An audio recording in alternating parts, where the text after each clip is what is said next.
Control charts. कोई graph बनाना चाहेगा Excel से कंट्रोल चार्ट का?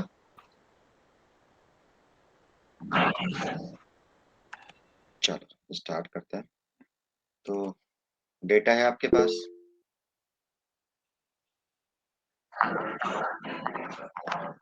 देखिए पुराने पेपर्स में आया हुआ है क्या? मैं भी ढूंढता हूँ।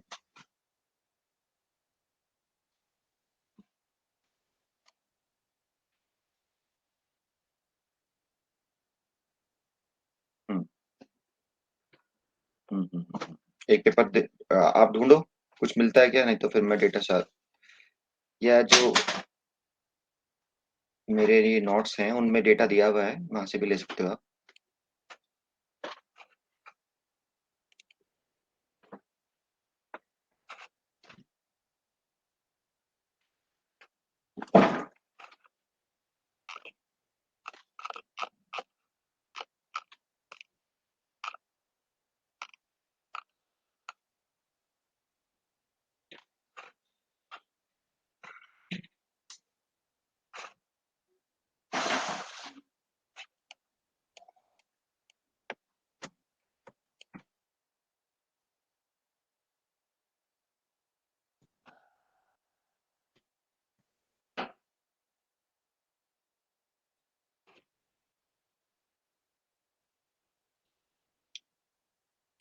कुछ मिला?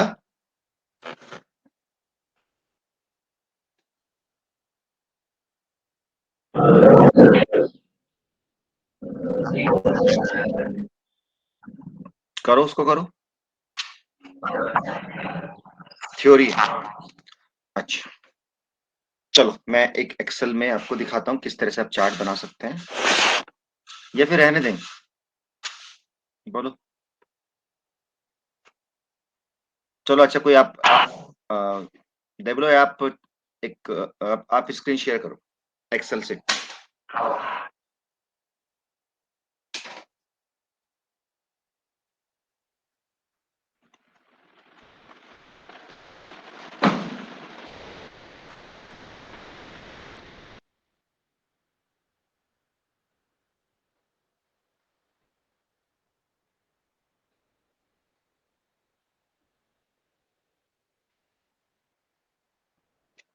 कोई भी एक डेटा बनाते हैं।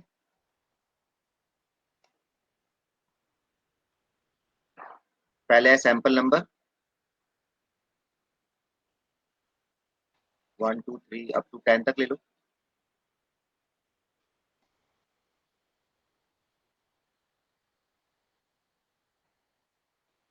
फिर ऑब्जर्वेशन, ले लेते हैं हम लोग 500 मिल्क का ले लेते हैं। 500 ग्राम जो हमारा मिल्क पैकेट आता है उसके हम वेट को देखना चाह रहे हैं कि एवरेज वेट हमारा कंट्रोल में है कि नहीं है ना? तो 500 सेकंड ऑब्जर्वेशन लो, ऐसे वर्टिक सॉरी हॉरिजॉन्टल। 510, 505, 510। ओके, तो फर्स्ट सैंपल हुआ जिसमें 4 ऑब्जर्वेशन है। ऐसे ही आप 490, 500, 480, 520। ठीक है, थर्ड ले लेते हैं 500, 510, 510, 510। फोर्थ ले लेते हैं 505, 520, 510, 500। फिर सेम ऐसे ही 500, 500, 500 ले लो, 502, 520, 510। ठीक है, 480, 480, 500, 510, 480, 490, 500, 510, 500, 500, 500, सब 500 ले लो,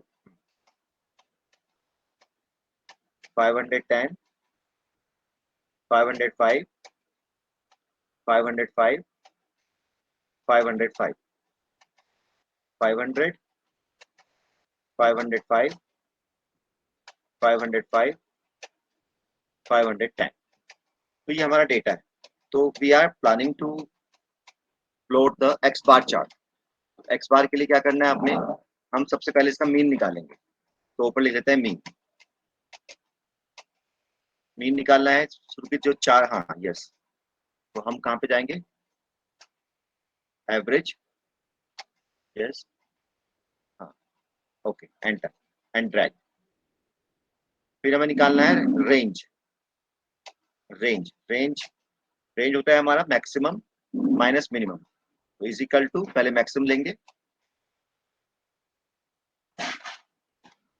फिर ब्रैकेट बंद माइनस मिनिमम।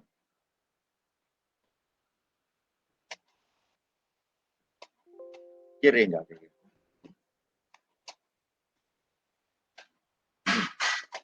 ड्रैग। अब हमें इन दोनों का एवरेज निकालना है। नीचे निकाल लेते हैं, नीचे। हम्म, हम्म। फिर यहाँ पे average is equal to average,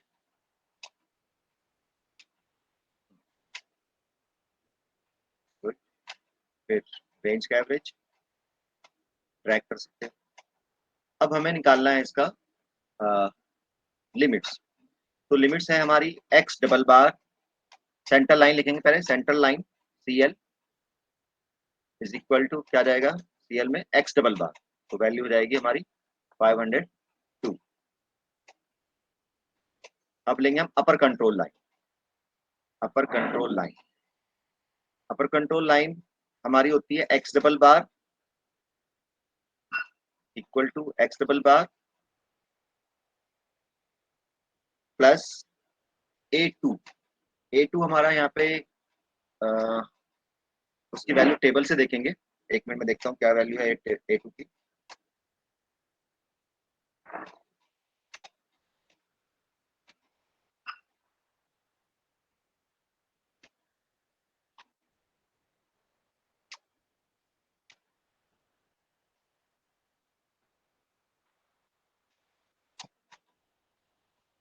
A2 की वैल्यू ले लेते हैं 0.44 ले लेते हैं,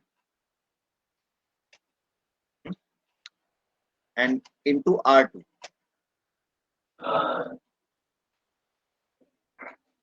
into R R bar, R bar. नहीं, होल L2 नहीं है, X bar X double bar plus A2 into R, R bar, तो इंटू आर बार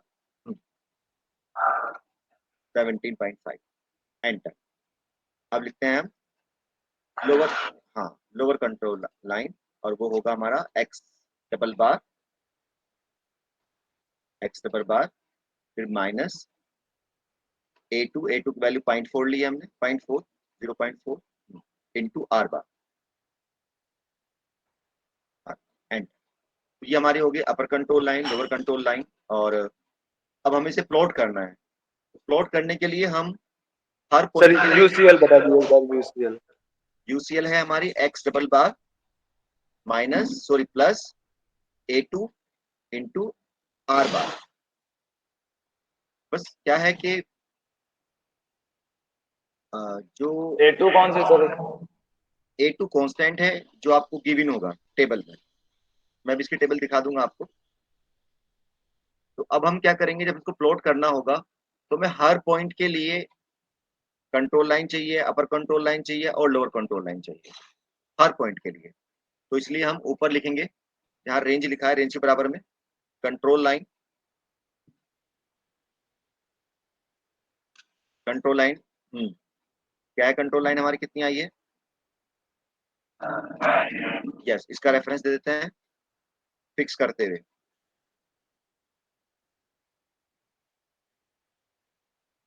और ड्रैग कर, चलो ड्रैग बाद में करेंगे, ये ड्रैग कर लो कोई बात नहीं।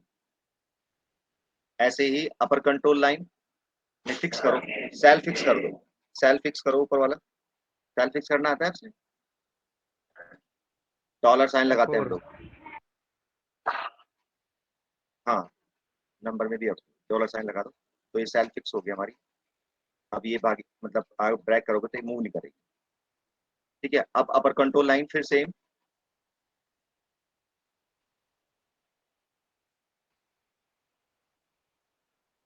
इसको फिक्स कर दो, और लोअर कंट्रोल लाइन।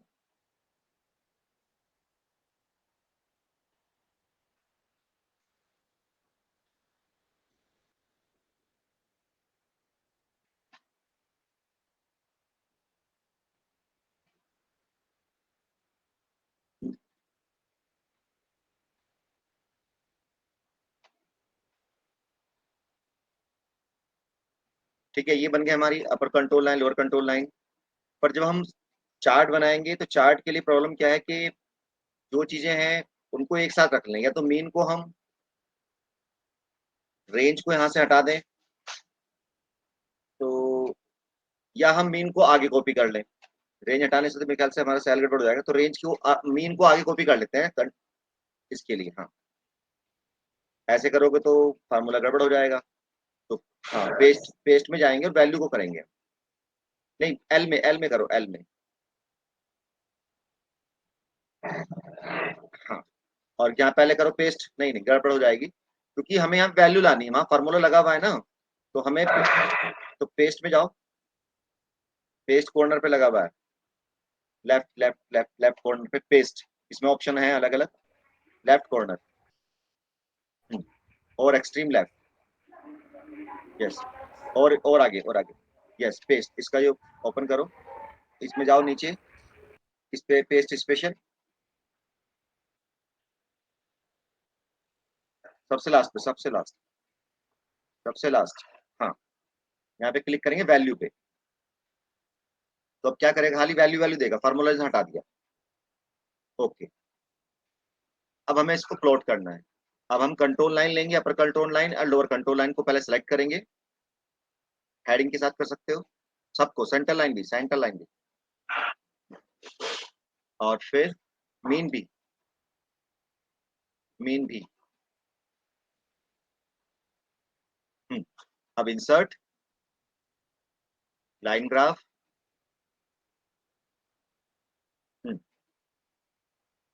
ओके, तो ये हमारा ग्राफ बन गया है। इसमें आप देख रहे होंगे कि सभी एक पॉइंट हमारा, इसे ऐसा करो जो हमारा हमने सेलेक्ट किया है, इसे मार्कर वाला ले लो, मार्क पे आना चाहिए। कंट्रोल जेड कर लो है तो। हम्म, फिर इंसर्ट में जाओ, सेलेक्ट करो मार्कर जिसमें पॉइंट भी आ जाए लगे हुए, वो आगे है थर्ड नंबर पे, third number, fourth number sorry. ठीक है, तो अब दिखाई दे रहा है, तो कितने पॉइंट बाहर चले गए हमारे साइड लाइन से, अपर control line lower control line, 2 point बाहर चले गए हैं, इसलिए प्रोसेस क्या है हमारा, आउट ऑफ कंट्रोल। तो इस तरह से आप कंट्रोल चार्ट बना सकते हैं। जनरली जो हमारी लाइंस हैं इसकी फॉर्मेटिंग हम कर सकते हैं। जो हमारी अपर लाइन, अपर कंट्रोल लाइन है, लोअर कंट्रोल लाइन है, वो हम लोग रेड कलर से दिखाते हैं। ठीक है, जो सेंट्रल लाइन है उसको ग्रीन कलर से दिखाते हैं। तो ये फॉर्मेटिंग मेरे ख्याल से आप लोग कर सकते हैं। हम्म, हम्म। और ये डैश में दिखाते हैं, तो रेड कलर की, रेड रेड है, और डैश, वेट, जो लाइन का टाइप है वो डैश डैश में दिखा दीजिए।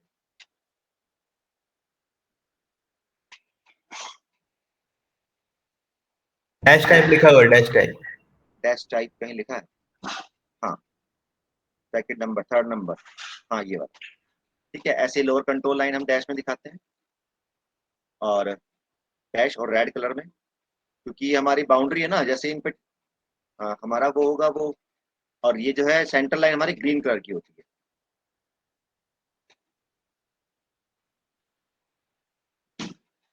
ग्रीन का मतलब ये ग्रीन सिग्नल है, सारी वैल्यू यहाँ होनी चाहिए। ठीक है, तो इस तरह से हम कोई भी चार्ट बना सकते हैं। अगर बाय द वे इसी का ही हमें रेंज चार्ट बनाना होता, तो चलिए रेंज चार्ट बनाते हैं इसको। सेकंड, उसके लिए हमें कंट्रोल लाइन निकालनी होगी, तो इसमें D3 और D4 चाहिए हमें। पहले D3 नोट डाउन कर लो। D3 D3 होता है 0, D3 होता है 0। और D4 में देख के बताता हूँ कितनी वैल्यू D4 की।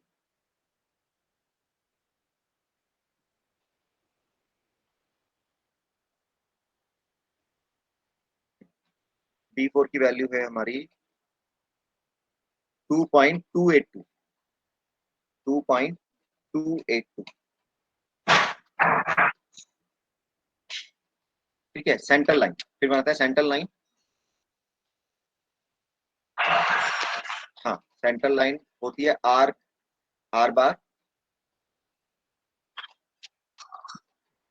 ये 17.5। अपर कंट्रोल लाइन, नहीं बस ये हो गया, सेंट्रल लाइन तो हो गया। नेक्स्ट अपर कंट्रोल लाइन, वो होता है D4 are bar, R bar.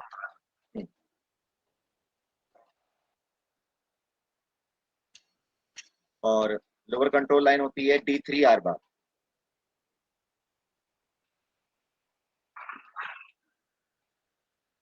Zero हो जाए। फिर वैसे ही करेंगे हम। तो पहले ऊपर जाओ, फिर लिखो कंट्रोल लाइन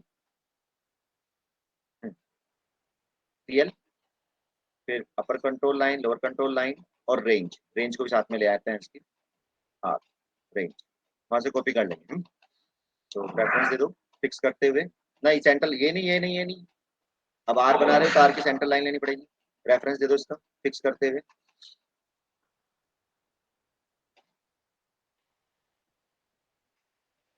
हम्म,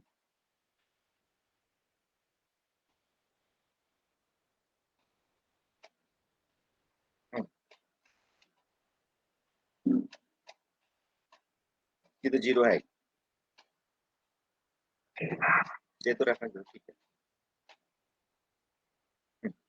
तीनों को ड्रैग कर सकते हो, एक साथ भी कर सकते थे हम तीनों ड्रैग। नहीं, हाँ अब हमें रेंज की वैल्यू उसी तरह से करेंगे, पेस्ट स्पेशल जाके पेस्ट स्पेशल करेंगे। कंट्रोल C और पेस्ट स्पेशल जाके करेंगे वैल्यू। अब फिर सबको सेलेक्ट कर लेंगे, चारों को, central line, upper control line है, लोअर कंट्रोल लाइन। और फिर हम इंसर्ट में जाएंगे और फिर लाइन चार्ट्स में जाएंगे और मार्कर वाला कर देंगे। इस तरह से इसको भी चेंज कर लेंगे। तो देखिए ये भी हमारा आउट ऑफ कंट्रोल जा रहा है। इसमें तो बहुत सारे पॉइंट हमारे क्या हैं, वो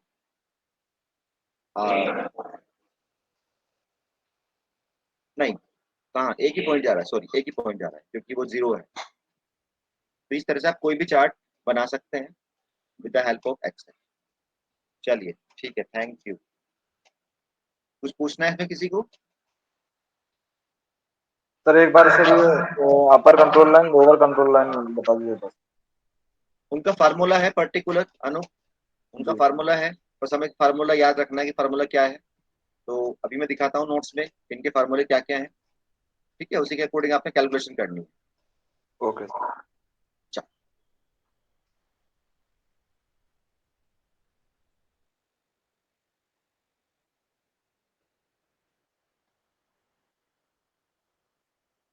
फोर मी या 4x बार, हाँ।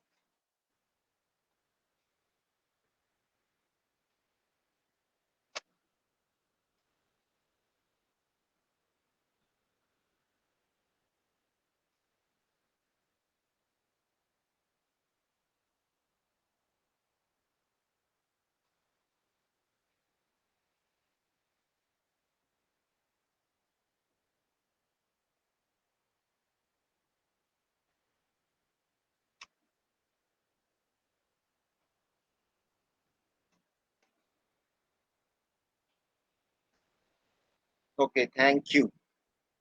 चलिए अब मैं शेयर करूँ।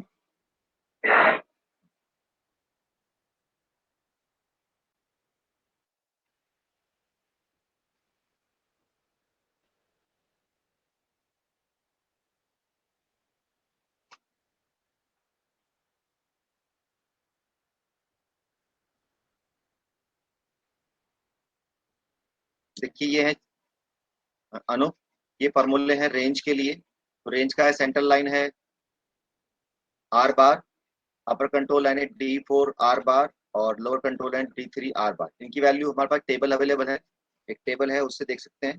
मैं टेबल भी दिखा देता हूँ आपको, ये टेबल है। वैसे तो आपको ये वैल्यू गिवन होगी, वैसे इसकी टेबल भी अवेलेबल होती है। Constant factor for variable control charts, तो ये चार्ट्स में है A2। तो ये सैंपल साइज के ऊपर होता है। सैंपल साइज जो हमने एक्स बार चार्ट बनाया था उसका सैंपल साइज था 4 का, तो 4 में हमारी A2 की वैल्यू है 0.729, मैंने 4 रखवाई, ठीक है। और ऐसे ही अगर हम D3 देखें तो D3 की वैल्यू है हमारी 0 और D4 की वैल्यू है 2.28। तो यहाँ से भी देख सकते हैं, या अदरवाइज वो आपको एग्जाम में कोई भी होगा तो वहाँ पे आपको ये देगा। इसका हमें क्वेश्चन मिल सकता है वहाँ पे असाइनमेंट में, शायद क्वेश्चन होगा इसका, है ना।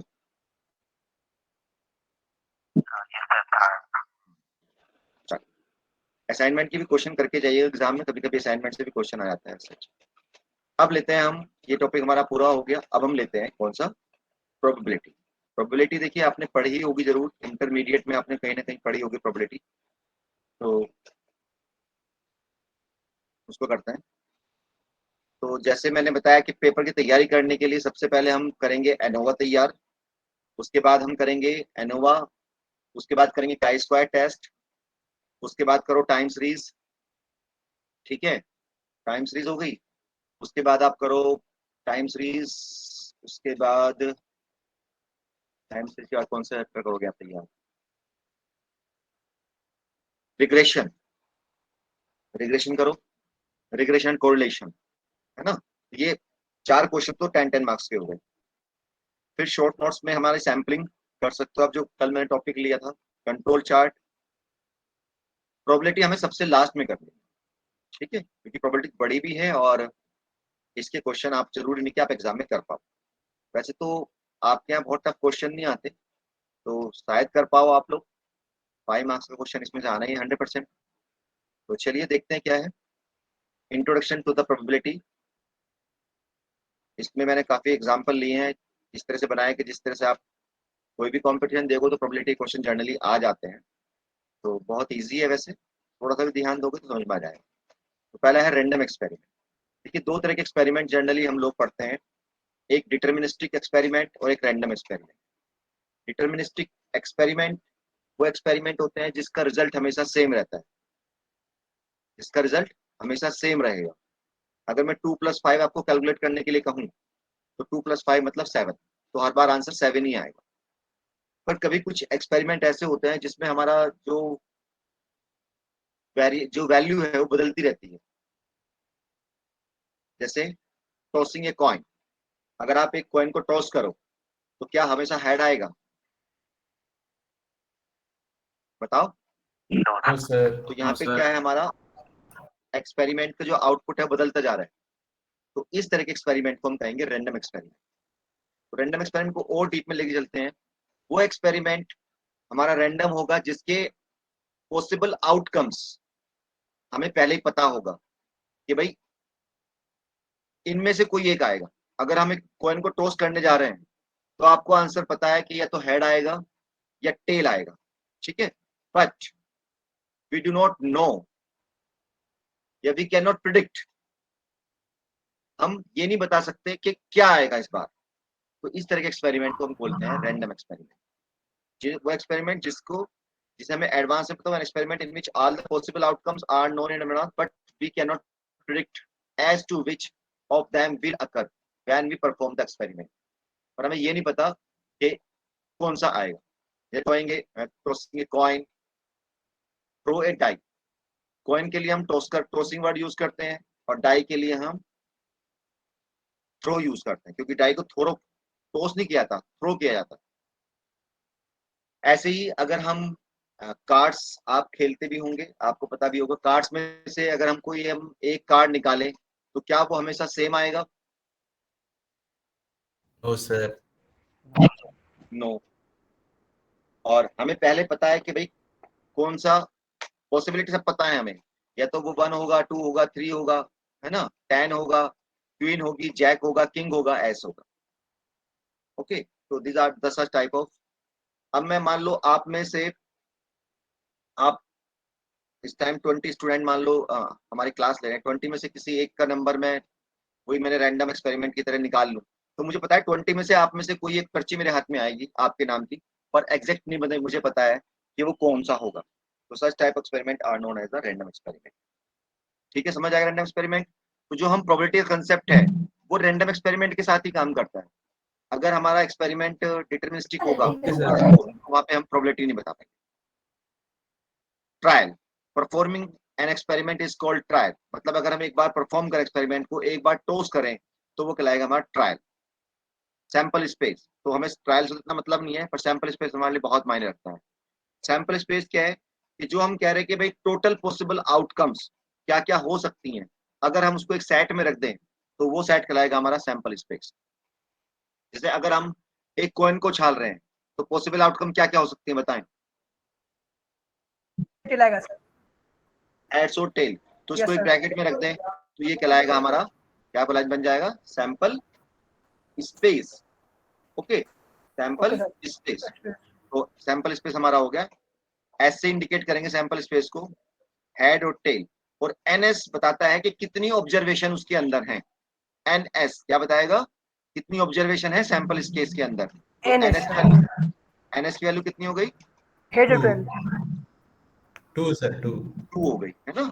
ये तो यस सैंपल सर। स्पेस बना है टेल का, और वैल्यू होगा हमारी 2। 2 अब डाई को करो, डाई को बताओ कितना क्या क्या बनेगा, और एनएस 6 बनेगा सर ना। 6 6 बनेगा। अब मैं एक डाई और एक कॉइन को छाल रहा हूँ, एक डाई है मेरे पास और यस सर। एक कॉइन है, तो क्या क्या हमारे पॉसिबिलिटी बनेगी। तो मान लेते हैं डाई पे मेरा नंबर आया 1, और मेरा कॉइन जो है, कॉइन मेरा पे कॉइन एट पाया तक हो जाएगी ना। 12 बनेगा तो 12 पॉसिबिलिटी। 12 पॉसिबिलिटी बनेगी। तो कौन यस कौन सर। सी बनेगी, 1 head, 2 head, 3 head, 4 head, 5 head, 6 head, और फिर 1 टेल, 2 टेल, 3 टेल, 4 टेल, इस तरह से। ये हेड को पहले रख लो, वो एक ही बात। तो 12। अगर दो कॉइन को एक साथ उछाल रहे हैं तो दो तो हेड टेल सर आएगा head sir. Tail, head head head, head tail tail yes sir. और टेल हेड। ठीक है। अगर हमें नंबर निकालना हो कि भाई हम दो कॉइन को दो दो डाई को एक साथ थ्रो कर रहे हैं, तो कितनी पॉसिबल आउटकम्स होंगी, 36। 30। तो हम क्या कर रहे हैं यहाँ पे, जो भी हम कर रहे हैं उसमें पहले वाले के कितने पॉसिबल आउटकम्स हैं, दूसरे वाले के पॉसिबल आउटकम्स कितने हैं, उनकी मल्टीप्लाई कर रहे हैं। तो पहली हमने 2 डाई थ्रो करी, तो पहली डाई के 6 आउटकम हो सकते हैं, दूसरी डाई के 6 आउटकम हो सकते हैं, तो 6 36 होंगे। तो 36 यस सर। लिखना है तो लिख सकते हैं 1 के साथ, 1 के साथ पहले 6, फिर 2 के साथ 6, 3 के साथ 6, 4 के साथ 6। ऐसे ही हमने एक कॉइन उछाला और एक डाई, तो कॉइन के 2 केसेस बनते हैं और डाई के 6, तो टोटल केस बने हमारे 12। ऐसे हमने दो कॉइन को टॉस किया, तो पहली कॉइन के 2 केसेस हो सकते हैं, दूसरी कॉइन के 2 केसेस, तो कुल मिलाकर कितने पॉसिबल केस बनेंगे, 4 केसेस बनेंगे। ओके, तो सैंपल स्पेस हमें जरूरत पड़ेगी हर क्वेश्चन में करने के लिए, सैंपल स्पेस तो हम फाइंड आउट करना ही करना है। ठीक है।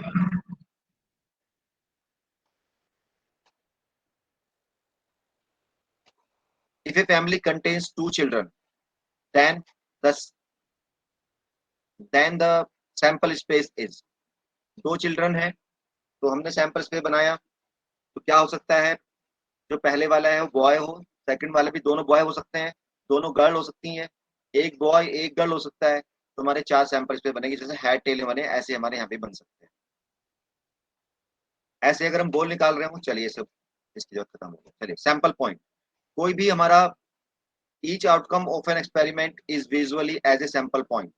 विजुअलाइज्ड मतलब हमने एक एक्सपेरिमेंट परफॉर्म करा, हमने कॉइन को उछाला, तो कॉइन को उछालने पे जो हमारा आउटकम आएगा वो हमारा कहलाएगा सैंपल पॉइंट।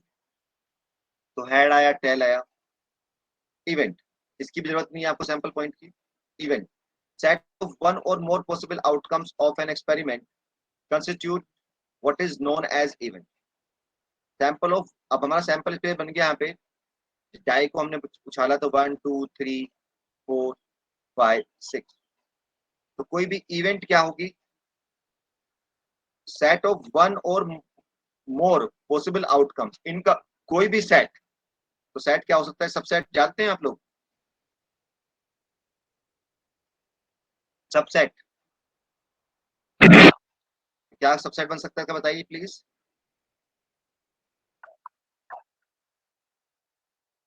प्लीज कोई भी सबसेट इसका क्या होगा, वो हमारा क्या बनेगा, हमारी इवेंट हो सकती है 3 4 फिर 5 6 फिर 1 2 1 3 1 4 ऐसे बहुत सारी बन जाएंगे। चलिए अभी इवेंट कोड दूसरे डिफाइन करेंगे हम, अभी आप इसको ऐसे मूव करिए। अब आता है एग्जॉस्टिव केसेस, ये भी समझना बहुत जरूरी है। एग्जॉस्टिव केसेस क्या होता है? एग्जॉस्टिव केसेस होता है टोटल पॉसिबल आउटकम्स, जो हमारा एनएस था, एनएस, वो कहलाता है एग्जॉस्टिव इवेंट्स या objective cases. The total number of possible outcomes in a random experiment is called the exhaustive cases. तो एग्जॉस्टिव केसेस निकाल सकते हैं, अगर आपने कॉइन को टॉस किया तो कितने केसेस, एग्जॉस्टिव केसेस कितने हुए, टोटल केस कितने हुए, Sir, 2. वो हुए। अगर 2 डाई को छालना है तो 36 हुए। तो ऐसे आप सब निकाल सकते हैं। अब आता है फेवरेबल। अब मान लीजिए कोई इवेंट हमें करनी है, इन पॉसिबल आउटकम में से जो हमारे फेवर में होंगे उनको कहेंगे हम फेवरेबल केसेस। फॉर एग्जाम्पल, मैंने एक डाई को थ्रो किया तो पॉसिबल आउटकम्स हुए मेरे 1 2 3 4 5 6।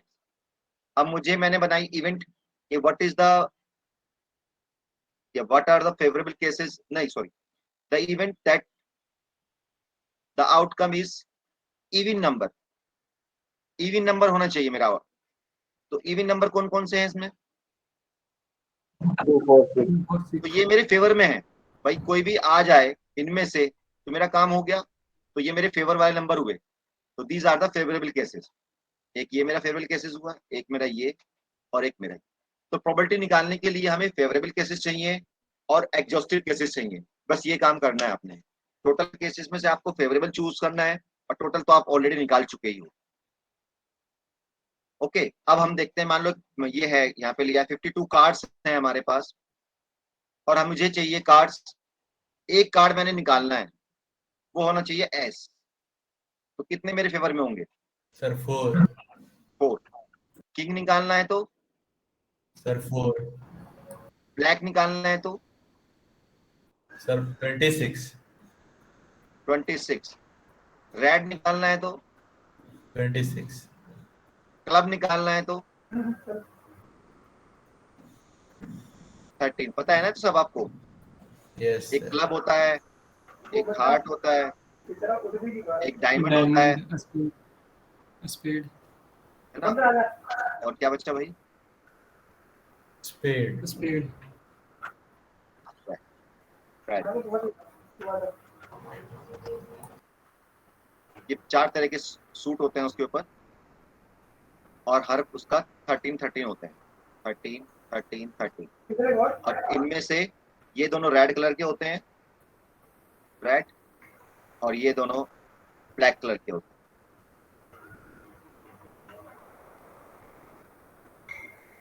ठीक है, ये इतना समझ आ गया। Yes sir. Mutual exclusive cases, 2 cases are said to be mutually exclusive if they preclude to each other। Precludes मतलब एक के आने पे दूसरा ना आ सकता हो, तो वो कहलाएंगे हमारे म्यूचुअल एक्सक्लूसिव केसेस। बताओ कौन कौन से केसेस ऐसे हैं जो म्यूचुअल एक्सक्लूसिव। अगर मैं एक कॉइन को छाल रहा हूँ तो हेड और टेल पॉसिबल है, क्या ये आपस में म्यूचुअली एक्सक्लूसिव है? क्या हेड आने पे टेल भी आ सकता है क्या? नो Yes, सर। sir. तो उसका मतलब म्यूचुअल एक्सक्लूसिव हो गए। एक Yes, आने पे sir. दूसरा नहीं आएगा भाई। एक उसमें कहते हैं ना, एक मैन में एक ही तलवार रह सकती है, दो नहीं रहेंगे।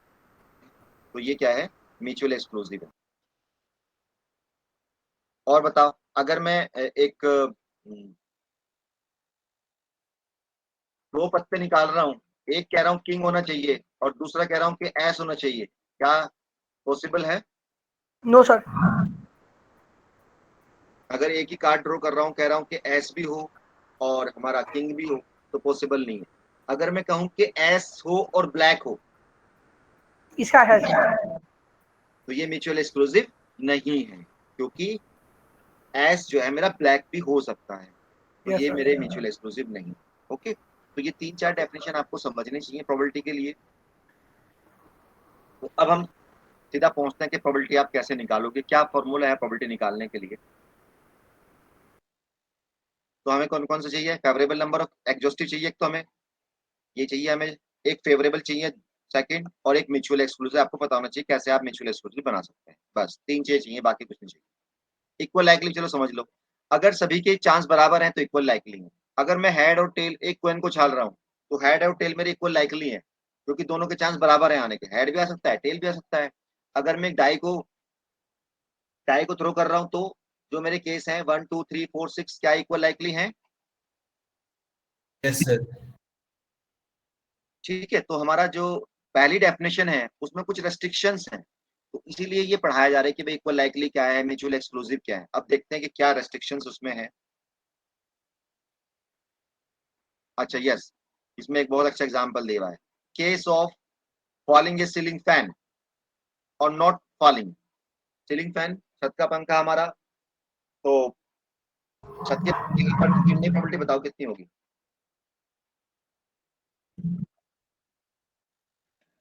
1/2। ठीक है, 1/2। क्यों होगी 1/2? गिर भी सकता है, नहीं भी गिर सकता, तो प्रोबेबिलिटी होगी 0.5। इसका मतलब क्या हुआ? किसी चीज की हम प्रोबेबिलिटी कह रहे हैं कि 0.5 है, इसका मतलब क्या है कि अगर हम 100 बार एक्सपेरिमेंट करें तो 50 बार गिरेगा। अगर मैं पंखे को 100 दिन देखूं तो 50 दिन गिरना चाहिए नीचे। आप कह रहे हो हाफ प्रोबेबिलिटी है, क्या ऐसा होता है?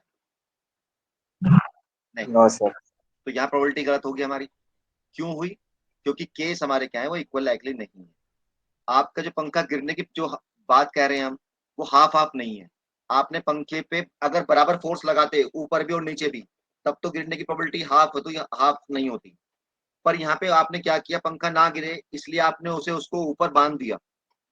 ठीक है, तो ऊपर से बंधा हुआ पंखा है, तो इसलिए नीचे की फोर्स है उसके कंपैरेटिवली बहुत कम है। ग्रेविटेशनल फोर्स बहुत कम लगी हुई है, ऊपर की फोर्स बहुत ज्यादा लगी हुई है। तो यहाँ पे जो केस है वो इक्वल लाइकली नहीं है। इसलिए हम प्रोबेबिलिटी को ऐसे नहीं निकाल सकते जो हमारी बेसिक डेफिनेशन है, favourable number of cases upon total number of cases. तो इसके लिए हमें कोई और डेफिनेशन यूज करनी पड़ेगी। तो ये क्वेश्चन बहुत पूछा जाता है इंटरव्यू में, बहुत पूछते हैं। ये पंखा है, जब भी प्रोबेबिलिटी का कभी इंटरव्यू होगा तो ये जरूर पूछेंगे कि प्रोबेबिलिटी पंखे कितनी होगी गिरने की। तो प्रोबेबिलिटी कितनी होगी? जनरली प्रोबेबिलिटी 0 होती है, हम कैसे फाइंड आउट करेंगे वो आगे देखेंगे। ठीक है, तो 1/2 नहीं होती। क्यों नहीं होती 1/, क्योंकि केस हमारे क्या है, वो इक्वल लाइकली नहीं है। अब आपकी बात लेते हैं पास होने की। हम्म, तो पास होना फेल होना क्या ये इक्वल लाइकली है? नहीं। क्योंकि क्यों नहीं है? क्योंकि बताओ क्यों नहीं है? क्योंकि आप तो बहुत मेहनत कर रहे हो, तो फेल क्यों होंगे? तो ये भी केस इक्वल लाइकली नहीं है, इसलिए हमारे हमने उन्हें कहने कि हमारे पास होने की प्रोबेबिलिटी हाफ है या फेल होने की प्रोबेबिलिटी हाफ है। जो मेहनत नहीं करेगा उसकी प्रोबेबिलिटी ज्यादा हो जाएगी, और जिसने मेहनत कर रखी है उसकी प्रोबेबिलिटी, सॉरी, उसकी प्रोबेबिलिटी कम होगी जिसने मेहनत नहीं की है, और जिसने मेहनत की है उसकी प्रोबेबिलिटी ज्यादा होगी। तो कैसे निकालेंगे वो हम सीखेंगे अभी। तो पहले हम बेसिक सीख लेते हैं, उसके बाद उस पर पहुंचेंगे कि कैसे निकाल सकते हैं। अगर केस इक्वल लाइकली नहीं है तो कैसे निकालेंगे प्रोबेबिलिटी। Yes sir. चलो, तो पहली डेफिनेशन है क्लासिकल और मैथमेटिकल डेफिनेशन ऑफ प्रोबेबिलिटी। ये सबसे ज्यादा यूज होती है वैसे तो, पर इसके लिए कुछ कंडीशन है। जैसे यहाँ पे कह रहा है let there be N exhaustive cases in random experiment, total case N है, विच आर म्यूचुअल एक्सक्लूसिव होने चाहिए और इक्वल लाइकली होनी चाहिए, तब ये डेफिनेशन काम करेगी। तो जो हम बता रहे थे पंखा गिरने ना गिरने का, वहां पे इक्वल लाइकली नहीं थे, इसलिए हमारी डेफिनेशन फेल हो गई, इससे नहीं निकालेंगे, कोई और डेफिनेशन लगाएंगे। एग्जॉस्टिव समझ में आ रहा है कि टोटल नंबर ऑफ केसेस, और म्यूचुअल एक्सक्लूसिव मतलब जो भी केसेस बन रहे हैं वो आपस में म्यूचुअल एक्सक्लूसिव हो, एक आएगा तो दूसरा ना हो, तभी हम प्रोबेबिलिटी निकाल सकते हैं। तो क्या होगी उस time probability? Let M of out of them be favourable for the happening of event A. ये हमारे क्या है, एम ऐसे केसेस हैं जो हमारे फेवर में है। जैसे मैंने कहा इवन नंबर के केस में डाई को थ्रो कर रहे हैं, तो 2 4 6 मेरे फेवर में थे, तो उनमें से टोटल में से मेरे एम क्या है, वो मेरे फेवर में है। तो प्रोबेबिलिटी होगी number of favourable cases upon number of exhaustive cases. तो जो फेवर में है उसे ऊपर रख देंगे और टोटल को नीचे रख देंगे। तो हमेशा एम क्या होगा, क्या इनसे बड़ा हो सकता है? No sir. नो। तो हमेशा जो प्रोबेबिलिटी है वो हमारी क्या होगी, लेस देन इक्वल टू 1 होगी। बराबर हो सकता है किसी केस में, है ना, अभी बताऊंगा बराबर किस में होगा। मैं कहूं कि मेरा नंबर जो है वो 7 से छोटा होना चाहिए, तो मेरा 1 भी मेरे फेवर में है, 7 छोटा है, 2 भी मेरे फेवर में है, 3 भी मेरे फेवर में है, 4 भी मेरे फेवर में है, 5 भी मेरे फेवर में है, 6 भी मेरे फेवर में है। तो मेरे फेवरेबल केसेस हो गए 6 और टोटल नंबर ऑफ केसेस 6, तो 6 डिवाइड बाय 6 यानी 1, तो 1 भी हो सकता है। अब मैं कहूं कि मेरा नंबर जो है वो 0 से बड़ा, सॉरी 0 से छोटा होना चाहिए, तो 0 से छोटा तो मेरा इसमें तो नंबर ये है, तो 0 छोटा तो कोई भी नहीं है, तो मेरे फेवर में हुआ 0 नंबर और टोटल नंबर है 6, तो कितना हो गया प्रोबेबिलिटी 0.6, तो यानी कुल मिला के प्रोबेबिलिटी जो है वो 0 और 1 के बीच में लाई करती है, प्रोबेबिलिटी लाइज बिटवीन 0 एंड 1। कभी कभी जब प्रोबेबिलिटी क्वेश्चन कराते हैं, मैं जब इवैल्यूएशन करता हूँ कॉपियों में, तो प्रोबेबिलिटी 2, किसी की 10, किसी की 5, तो भाई प्रोबेबिलिटी ये तो देख लो कि प्रोबेबिलिटी की वैल्यू क्या है, तो प्रोबेबिलिटी वैल्यू आनी 0-1 के बीच में, तो आंसर तो तुम्हारा वहीं गलत हो गया जो तुम करके आ रहे हो, है ना। तो प्रोबेबिलिटी की जब भी आप करो तो उसका आंसर क्या होना चाहिए, 0-1 के बीच में ही आएगा हमेशा। प्रोबेबिलिटी ऑफ ए बार का मतलब है हम किसी के फेवर में है, not favourable, number of favourable cases of event m, यानी हम इसका अपोजिट ले लेंगे, अगर m फेवर में है तो n माइनस m हमारे फेवर में नहीं होंगे, तो this is equal to 1 minus this, तो यानी अगर मैं नॉन फेवर उसकी निकालने किसी प्रोबेबिलिटी को, उसका अपोजिट निकालना है, तो उसको हम ए बार से इंडिकेट करेंगे, इसी क्वेश्चन भी कराऊंगा मैं, तो वो होगा हमारा ए बार, प्रोबेबिलिटी ऑफ ए बार निकालना हो तो सिंपल निकल जाएगा 1 माइनस प्रोबेबिलिटी ऑफ ए। भाई टोटल 2 केस हैं, तो अगर मैं यहाँ बात करूँ इवन या ओड, या तो नंबर मेरा इवन होगा या ओड होगा, तो दोनों की प्रोबेबिलिटी मिला के कितनी हो जाएगी, 1 हो जाएगी, तो probability of A plus probability of B is equal to 1। अब मुझे चाहिए ये ए बार, तो इसकी वैल्यू चाहिए तो 1 माइनस प्रोबेबिलिटी ए हो जाएगी। चलिए क्वेश्चन समझेंगे, तो पहले एक सबसे सिंपल क्वेश्चन ले रहे हैं, ए bag contains 4 red 5 blacks 2 green balls, 1 ball is drawn, find the probability that it is red ball, it is black ball, it is green और ब्लैक बॉल। तो सबसे पहले हमारा काम क्या है कि सबसे पहले हमें क्या करना है, टोटल नंबर ऑफ केसेस निकालने हैं, एग्जॉस्टिव केसेस, एनएस बताइए, एनएस कितना होगा। सर 11। 11। अब हमारे फेवर में देखते हैं कितने हैं, एन ए अगर हमारा फेवरेबल को इंडिकेट कर रहा है, पहले केस के लिए बॉल कैसी होनी चाहिए, रेड, रेड कितनी बॉल्स है हमारे, तो चारों में से कोई सी भी बॉल आ जाए हमारा काम हो जाएगा, तो फेवरेबल हुए 4, तो 4 अपॉन, तो प्रोबेबिलिटी कितनी हो गई, probability of A is equal to 4 upon 11, answer. 11।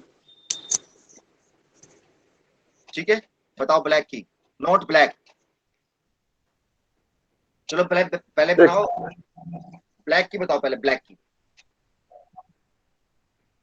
5/11 और नॉट ब्लैक 1 में से लेस कर दो, 1 माइनस 5 अपॉन 11, तो कितना हो गया 6/11। 6/11। अब यह ऐसे निकाल सकते हैं, ब्लैक नहीं चाहिए तो इसे हटाओ भाई, ये तो चाहिए नहीं, तो ये आ जाए इनमें से कोई या इनमें से कोई आ जाए, ये हमारे फेवर में हुए तो 6/11 भी कर सकते हैं। ग्रीन और ब्लैक, ग्रीन हो या ब्लैक हो, तो फेवर में कौन कौन से हुए, ये भी ग्रीन बोला जाए वो भी हमारे फेवर में है, और ब्लैक बोला जाए वो भी हमारे फेवर में है, तो कितना हुआ 11। 7/11। ठीक है, तो बहुत सिंपल है प्रोबेबिलिटी, तो आगे चलते हैं। ये इन्होंने बता रखे हैं, A B the event of getting a red ball, तो R1 R2 R हमारे चारों हमारे फेवर में है, तो 4/11, ऐसे करने की जरूरत नहीं, आप सिंपल लिख सकते हो, exhaustive number of cases is equal to 11, favourable number is equal to 4, तो प्रोबेबिलिटी इज इक्वल टू 4/11।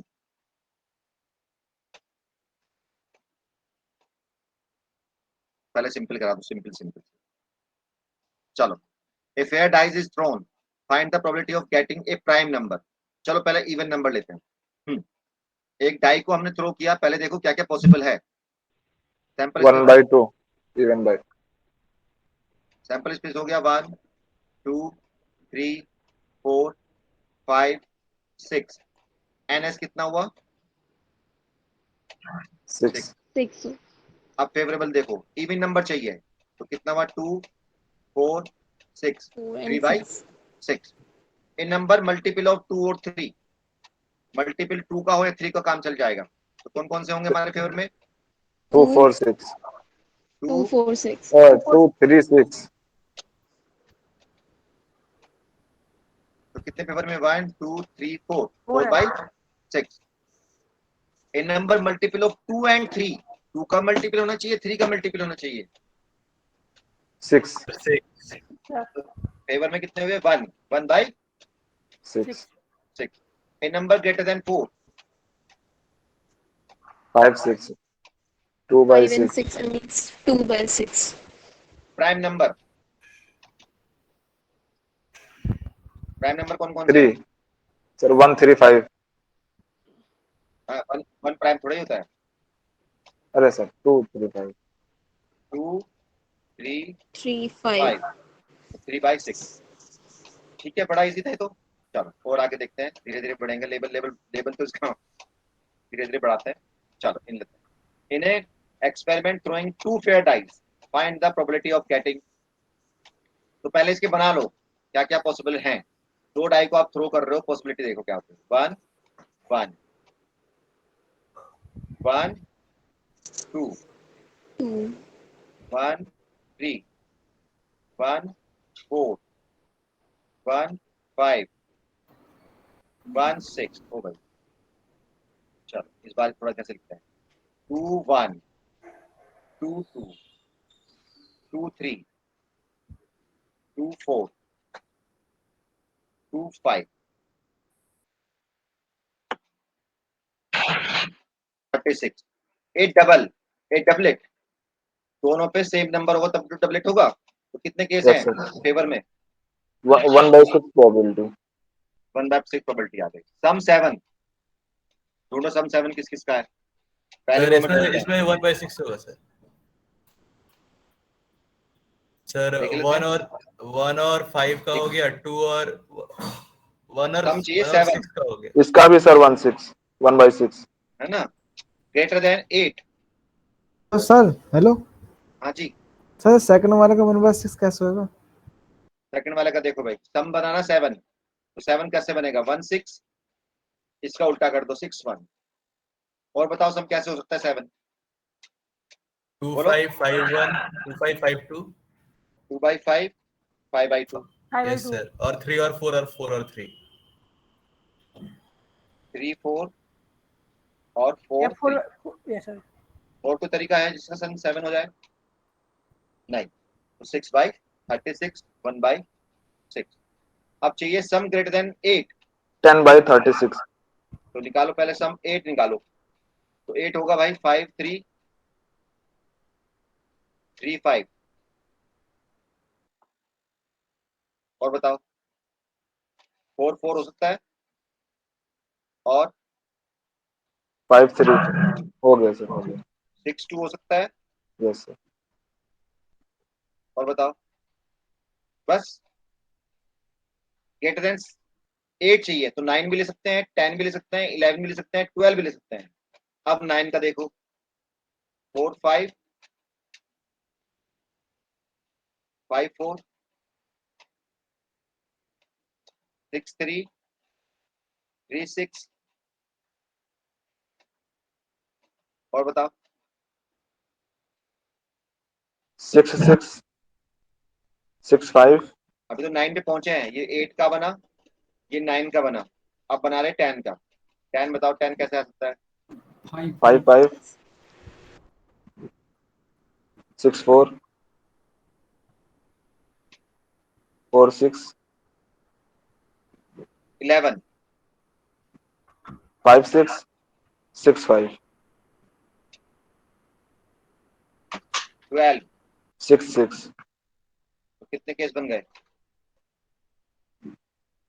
1 2 3 3 3 6 6 और 4 10 बनेंगे 10 6 और 4 10। 10 और 8 भी तो आना चाहिए। नहीं सर, ग्रेटर देन है ना, 8 कहाँ लेंगे सर? अच्छा ग्रेटर देन, सॉरी, तो ये क्यों बनवाया फिर मुझसे? 10 by 36 तो 10/30। ठीक है, एक सिंपल सा फार्मूला भी है, अगर तुम लोग ऐसे नहीं करना चाहते सिंपल फार्मूला, वो बताता हूँ कैसे कर सकते हैं।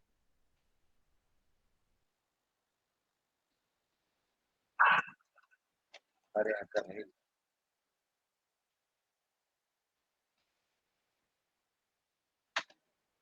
चलो जी, एक फार्मूला क्या है, देखो सम क्या क्या हो सकता है अगर दो डाई को थ्रो करते हो आप। बताओ क्या क्या सम हो सकता है?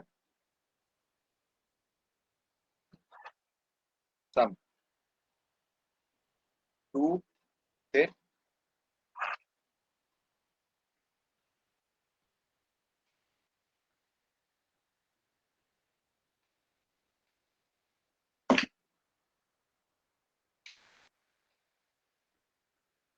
Number of cases.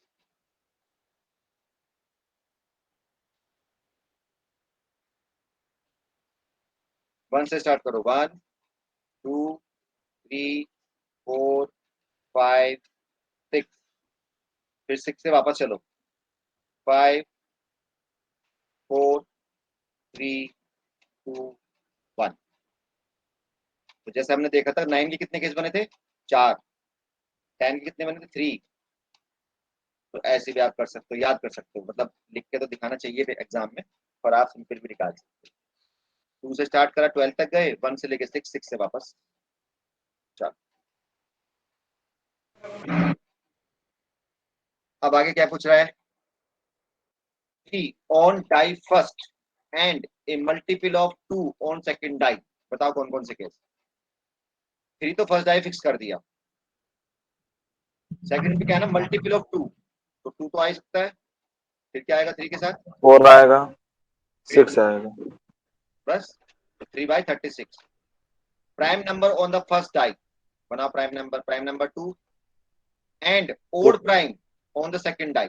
Odd prime कौन सा होगा? 3 3 5 3 5, तो 2 3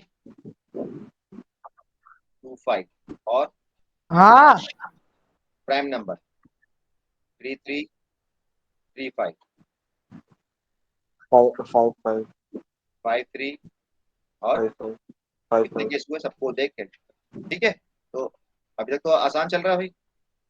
चलो देखते हैं बाद में कैसा होगा। तभी तुम्हारे वो चल रहा है जो आपने हाई स्कूल इंटरमीडिएट में आपने प्रोबेबिलिटी को पढ़ा। अब अभी हम आसान आसान करेंगे पहले, फिर Yes, sir. पहले ऐसा ही आता था। ऐसे आता था ना पहले। हाँ सर। उस टाइम भाई हमने जब पढ़ी थी हमें तो समझ में नहीं आती प्रोबेबिलिटी उस टाइम पे जब हमने पढ़ी थी। मुझे टीचर मिले उनसे भी खुद ही नहीं आती थी बढ़िया से पढ़ानी, तो हमने भी नहीं सीख और पाए। तुम्हें पहले सर सर एग्जाम्पल 6 का जो ये आपने फर्स्ट बताया था और डुबलेट, इसका क्या मतलब था? अच्छे डबलेट से मतलब समझ नहीं दोनों आया। पे सेम, डबल हो डबल। ओके, जैसे 2 and 2। 2 and 2। सर चलो भाई अब आते हैं कार्ड में। कार्ड किसी को नहीं आते तो बताओ, मैं फिर पहले कार्ड समझाऊं फिर आगे बढ़ता हूँ। से बता दीजिए सर एक बारी कार्ड बता दो सर। यस चलो सर। कार्ड देखते हैं। कार्ड कितने होते हैं पहले बताओ? 52। 52। इतना सबको पता है। तो यस कार्ड सर। को पहले नंबर पे हम 2 पार्ट में डिवाइड कर लेते हैं, रेड एंड ब्लैक। आधे कार्ड रेड होते हैं, आधे कार्ड ब्लैक। 26 रेड हो गए और 26 आपके ब्लैक हो गए। अब रेड जो कार्ड होते हैं इसमें 2 तरह के कार्ड्स होते हैं, आधे आधे। कौन कौन से होते हैं बताओ? सर हार्ट और डायमंड। हार्ट और डायमंड।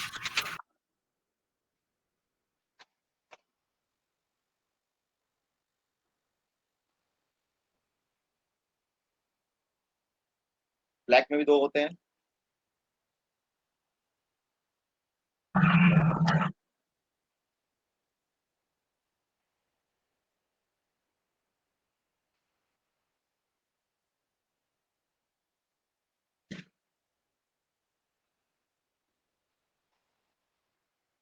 क्लब, ये तो हॉरर बन गया। चलो अब 13 जो कार्ड होते हैं उसको फर्दर डिवाइड करते हैं। 13 कार्ड में पहले तो होता है एस, फिर किंग, फिर क्वीन और फिर जैक। ठीक है, और फिर होता है 10 9 8 2 तक। तो ये 13 कार्ड का कॉन्फ़िगरेशन मतलब या कहो तो ऐश। तो ऐश कितने हुए? हर उसमें एक ऐश होगा। तो 13 इसमें एक ऐश है, इसमें भी एक ऐश है, इसमें भी 4 ऐश हो गए। किंग हो गए 4, क्वीन हो गए 4, जैक 4 हो गए, 10 ये भी 4 हो गए, हर कलर हर उसका सूट का। 9 भी 9, हर जो कार्ड है हमारे वो सब 4 4 होते हैं। अब आता है फेस कार्ड। जो हमारे आपने देखा हो कार्ड पे कुछ फेस बने होते हैं। तो किंग पे फेस बना होता है, क्वीन पे फेस बना होता है, जैक पे फेस बना होता है। तो किंग क्वीन जैक हमारे फेस कार्ड होते हैं। चलो अब ठीक है, इतना समझ आ गई? दोबारा बताना। फेस कार्ड होते हैं हमारे किंग क्वीन जैक। एस पे फेस नहीं बना होता। Okay sir.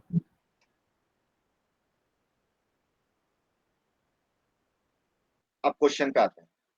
Out of 52 well shuffled यानी अच्छे से मिक्सअप किया हुआ है playing card, one card is drawn at random, find the probability of getting a red card. पहले तो टोटल कार्ड बनाओ, टोटल केस कितने बनेंगे? 52। 52। अब रेड कार्ड चाहिए, रेड कार्ड कितने हैं? 26 26 का 1 by प्रोबेबिलिटी 2। कितनी हो गई? 1 by 2। 1/2 face card, face card कितने हैं? 12 12 नहीं सर, यस सर 12 है। 12 अपॉन स्पीड का एक, सर एक कार्ड और स्पैड, स्पैड कितने हैं? 13 13 अपॉन। एक card other than club, club नहीं होना चाहिए तो क्लब को छोड़ दो, कितने बचे? एक किंग, 4 by 52। 4/50। तो अगर एक कार्ड की बात आ रही है तो फिर तो एक कार्ड में तो कोई प्रॉब्लम नहीं है, एक कार्ड तो आराम से कर सकते हो।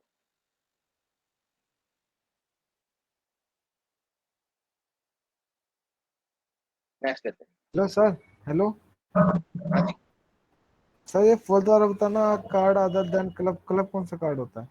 क्लब से डायमंड अलग वाला? चाहिए, नहीं ये वाला होता है क्लब। हाँ? चिड़िया का पत्ता नहीं बोलते इसको, अच्छा अच्छा, समझ गए समझ गए, यस सर। जो सिंगलिंग जैसा होगा। हाँ उससे अलग इसको छोड़ना है, ये 13 थे, इसको छोड़ दो तो बाकी कितने बचे?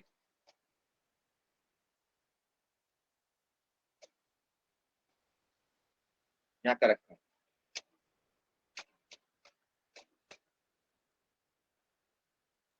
इसे करें।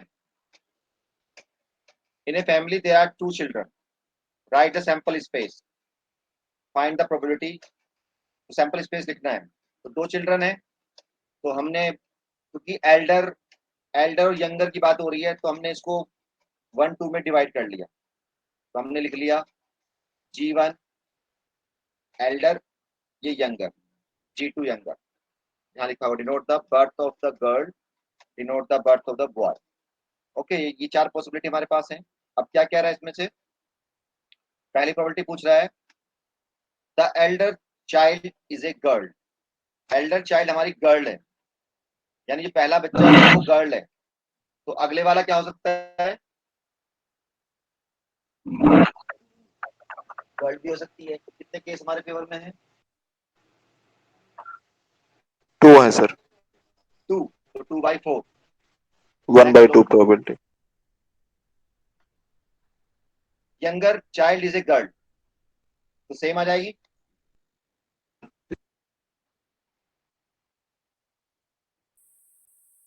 यानी G2 हमारा गर्ल होना चाहिए, तो G2 के साथ कौन कौन से हैं?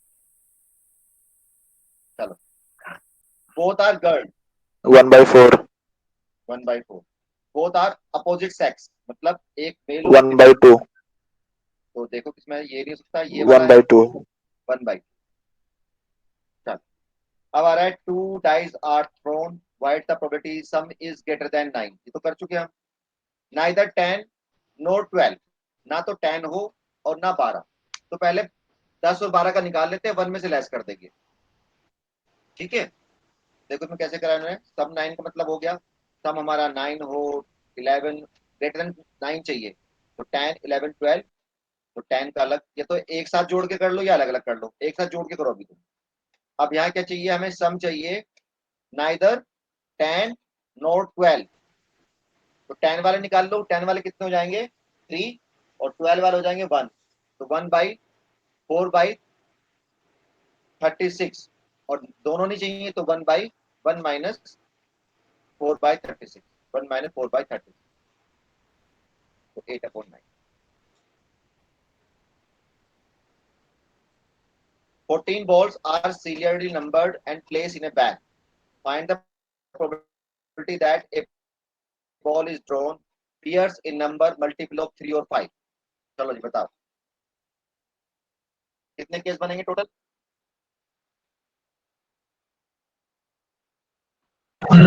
14। अब फेवर में कौन कौन से होंगे हमारे? सीरियल है पे 1 से 10 पड़ा हुआ है, 1 से 14 पड़ा हुआ है। हमें चाहिए नंबर या तो वो 3 का मल्टीपल हो या 5 का। बताओ 3 के मल्टीपल कौन कौन से हैं?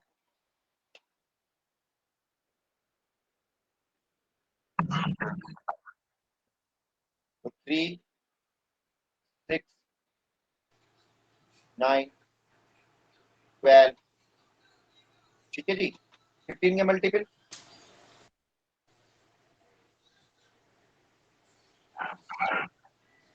तो कितने हुए? 1 2 3 4 5 6। तो 6 अपॉन 6/14।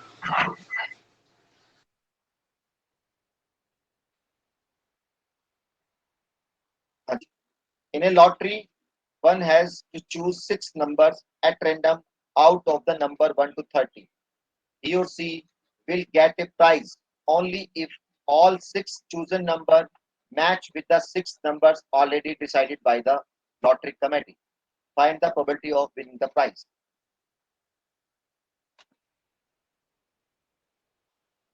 तो अब उसे 6 कार्ड निकालने हैं, ठीक है जी।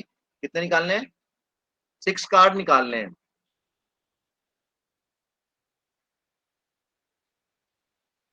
नहीं, पहले तुम्हें कुछ और बताना पड़ेगा, तब जाके होगा।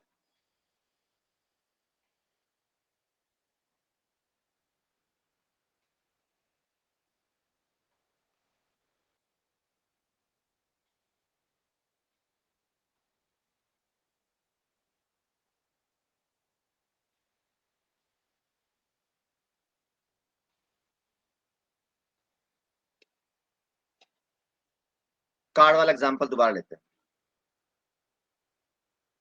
इस बार थोड़ा चेंज कर रहे हैं card.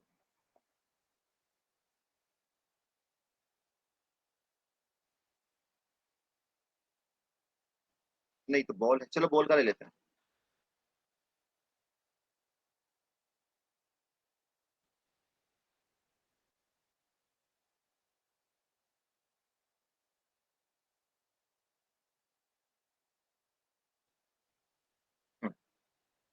A bag contain 4 red, 5 blacks and 2 green balls. One ball is drawn. अब 1 की जगह कर देते हैं 2 ball.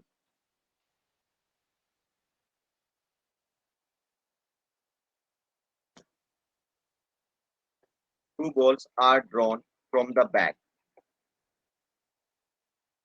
Find the probability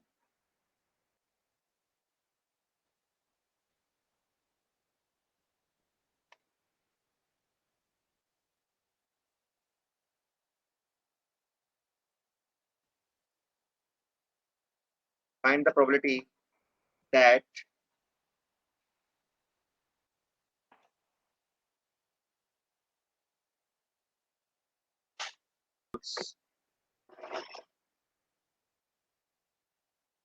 or the balls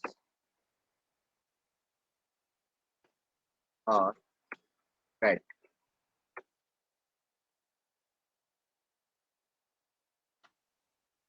First is green and second one is red.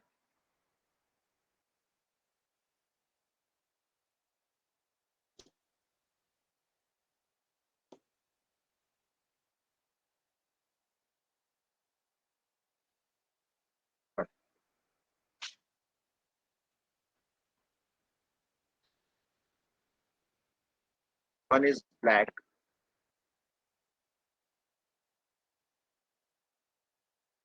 and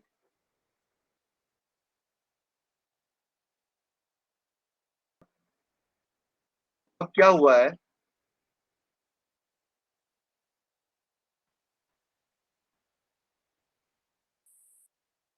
Both the balls are red. पहले total case देखने पड़ेंगे। अब कितनी बॉल्स हैं हमारे पास? सर 11 और कितनी बॉल निकलवा रहा है? सर। तो अगर हम बिना किसी उसके ऐसे बैग है हमारा और यहाँ पे हमारी 4 रेड बॉल हैं, 5 ब्लैक बॉल्स हैं और 2 ग्रीन बॉल हैं और 2 बॉल हम एक साथ निकाल लेते हैं, तो here we use the combination. Combination मतलब कॉम्बिनेशन, हम उसका ऑर्डर नहीं देख रहे, हम जस्ट दो बॉल निकाल रहे हैं। तो दो बॉल निकाली तो हमारे टेस्ट टोटल केस बनेंगे 11C2। अभी 1 था तो 11 बने थे, पर जैसे ही 1 से ज्यादा होते हैं तो हमारा ये सी में कन्वर्ट हो जाता है। अब फेवर में देखो, both the balls are red, तो रेड कितनी है हमारी? 4। 4 में से कितनी आनी चाहिए हमारे फेवर में, कितनी निकालनी है हमें? तो 4C2 अपॉन 11C2। ठीक है जी, अभी तो बड़ा सिंपल लग रहा था।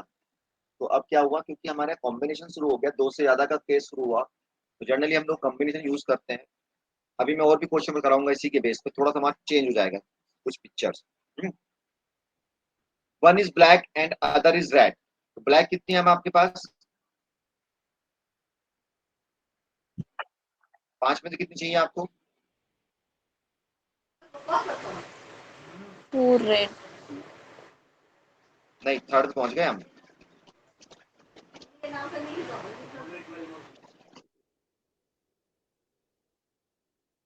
हम्म 5 में से कितनी ब्लैक चाहिए? एक ब्लैक चाहिए, एक रेड चाहिए, दो में से। रेड कितनी है? तो 5C1 4। Multiplied by 2C1 upon 11C2। 2C1 के 4C1।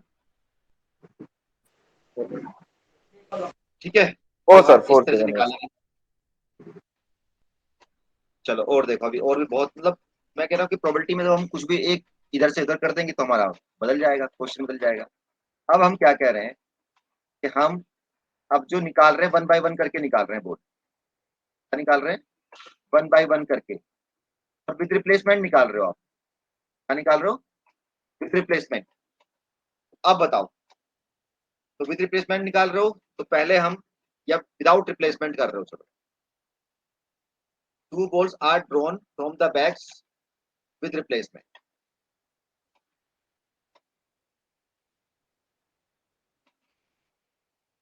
विदाउट रिप्लेसमेंट, चलो पहले विदाउट करते हैं, विदाउट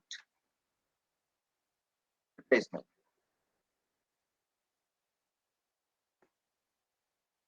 अब देखो क्या चेंजेस होंगे। तो अब हम 1 1 1 करके निकाल रहे हैं, तो हम जैसे हमने प्रोबेबिलिटी पहले निकाली थी ऐसे निकालेंगे आप। तो क्या करना है, तो एक बोथ बॉल्स आर रेड चाहिए, तो रेड हमारे पास कितनी है? 4। पहले एक बॉल निकाल रहे हैं, तो 4 अपॉन 11। एक बॉल आ गई हमारी रेड। अब हमारे पास बॉल कितनी रह गई? एक रेड आई, हमने इसको बाहर निकाल के रख दिया, तुम तो यहाँ बैठ जाओगी। तो रेड कितनी हो गई अब? 3। ब्लैक कितनी हो गई? 5। और ग्रीन कितनी रह गई? 2। अब निकालो रेड बॉल आने प्रोबेबिलिटी। रेड कितनी है? 3। और बॉल कितनी है? 10। तो प्रोबेबिलिटी होगी 4 इंटू 3। जब तक इंटू करते चले जाएंगे जब तक काम पूरा नहीं होने का। काम पूरा मतलब दो बॉल रेड, दो बॉल निकालनी थी, अभी तो एक बॉल निकाली आपने, फिर दूसरी निकाली। अब none of them is black, वो ब्लैक नहीं होनी चाहिए। तो ब्लैक नहीं होनी चाहिए तो क्या, कौन सी होनी चाहिए इसका मतलब? इसे हटा देते हैं, तो हमारे फेवर में कितनी हुई? 6। तो 6 अपॉन 11, और सेकंड भी हमारी क्या होगी? एक बार आ गई, 5 अपॉन 10। 1 इज ब्लैक या फर्स्ट इज ब्लैक, पहले ब्लैक निकालो। तो ब्लैक कितनी है? 5। 5 अपॉन 11, और फिर क्या करना है? रेड। रेड रेड कितनी? और नीचे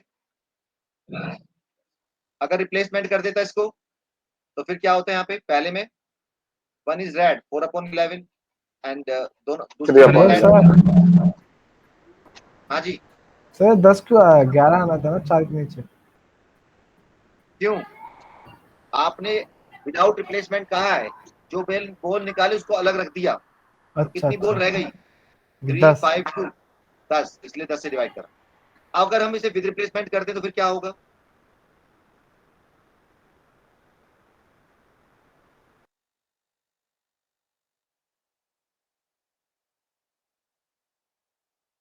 रिप्लेसमेंट करेंगे तो क्या होगा भाई? फिर सेम क्वेश्चन कर रहे हैं विद रिप्लेसमेंट के साथ। तो 4 अपॉन 11, आपने रेड बॉल को फिर डाल दिया, तो 4 अपॉन 11। ब्लैक 6 अपॉन 11, फिर जो निकाली फिर वापस कर दिया 6/11। 1 ब्लैक 5/11, 1 रेड 4/11। अब केस लेते हैं लॉटरी वाला। लॉटरी वाला में क्या है भाई,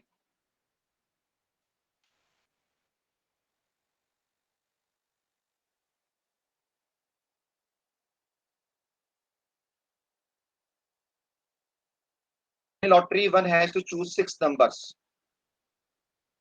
at random from the 1 से 30 नंबर। तो 6 नंबर निकाले, तो 30 में से 6 नंबर निकालने के कितने कॉम्बिनेशन होंगे, तो कौन सा होता है 1 5, ऐसे बहुत सारे जोड़े बनेंगे, 6 के ग्रुप बनेंगे, तो बहुत सारे बनेंगे। तो 30 में 6 निकाले तो 36 हो गया, तो टोटल केस तो हो गए 36। अब उसे प्राइज मिलेगा जिसके 6 के 6 नंबर उसी सीरियल में आके लग जाएं जो हमारा डिसाइडेड था। तो मैंने ये निशान बना रखा था अपना एक सिगरेट नंबर, पहले आना चाहिए 6, फिर 5, फिर 4, फिर 3, फिर 2, फिर 1। तो यहाँ पे जो हमारे फेवर में होगा वो केवल एक नंबर होगा इतने सारे ग्रुप में से जो इससे मैच करेगा। तो फेवर नंबर हो गया 1 और टोटल नंबर हो गया हमारे कैसे 6। ठीक है, क्यों होगा एक नंबर, क्योंकि एक ही तो नंबर है ये जो उसने डिसाइड किया हुआ है, इसी सीरियल में होना चाहिए नंबर। तो यहाँ कह रहा है out of these there is only one way to win the prize, कि वो मैच कर जाए। तो वो फेवर में होगा हमारा 1, तो 1/this। तो कितनी कम प्रोबेबिलिटी है, तो ऐसे गेम्स को हम नहीं खेलेंगे जिसकी प्रोबेबिलिटी जीतने की बहुत कम होगी। तो ये फेवर जो गेम है ये किसके फेवर में है, जो गेम खिला रहा है। जो ये लॉटरी वगैरह होती है ना, इसमें भी सब चीज देखी जाती है प्रोबेबिलिटी वगैरह, कि भाई जीतने प्रोबेबिलिटी कितनी है, तो जीतने प्रोबेबिलिटी तो बहुत कम होती है जो ये गेम चलाते हैं। आपने देखा होगा किसी भी एग्जीबिशन वगैरह में गेम कर देते हैं। और सिंह फेवर बात मत करेंगे। अब आता है relative frequency approach and statistical probability approach. जो मैंने कहा अगर केस हमारे इक्वल लाइकली नहीं है या एग्जॉस्टिव केसेस हमारे इनफाइनाइट हैं, अगर total number of cases infinite हो जाएं तो प्रोबेबिलिटी कितनी होगी, सर 0। तो उस केस में जो हमारी पहली डेफिनेशन थी वो फेल हो गई। तो ये केस हमें देखने पड़ेंगे भाई। तो इन केस में हम लगाएंगे फ्रीक्वेंसी अप्रोच। तो फ्रीक्वेंसी अप्रोच या स्टैटिस्टिकल प्रोबेबिलिटी या इंपेरिकल प्रोबेबिलिटी हम डेटा के बेस पर निकालते हैं कि हम क्या करेंगे, जो एक्सपेरिमेंट है इक्वल लाइकली नहीं है तो अब हम उसको रिपीट कराएंगे, उस एक्सपेरिमेंट को रिपीट करते चले जाएंगे बहुत बार, और उनमें से देखेंगे कितनी बार वो इवेंट हुई। मान लो हमें जो कोएन दिया वो कोएन हमारा अनबायस नहीं था। अनबायस मतलब दोनों के चांस बराबर नहीं थे, इक्वल लाइकली नहीं था। हमें देखना है हेड की प्रोबेबिलिटी कितनी होगी, तो हम उसे 100 बार टॉस करके देखेंगे। मान लो उसमें से 45 बार हेड आ गया तो वो हो जाएगा 45/100। ऐसे ही हमने जो हमारा फैन है उसको हमने फैन की प्रोबेबिलिटी, फैन की जो केसेस है गिरना ना गिरना वो इक्वल लाइकली नहीं है, तो हमने इसको रिपीट किया। हमने इसको 10 ईयर्स देखा या 10 जो हमारा रिपीटेशन है काफी बड़ा होना चाहिए।